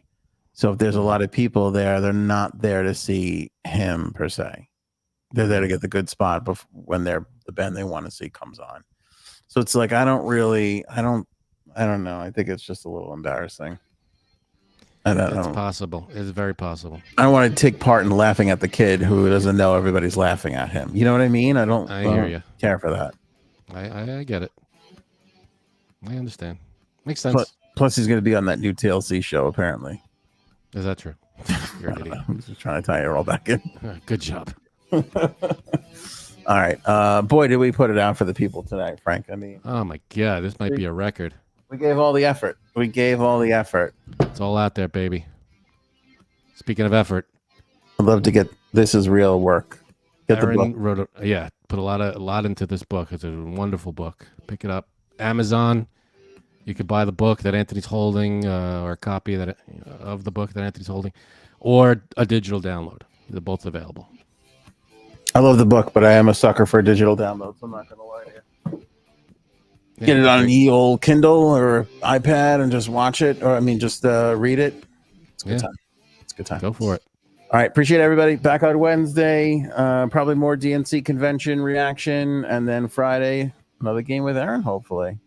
Show me potato salad.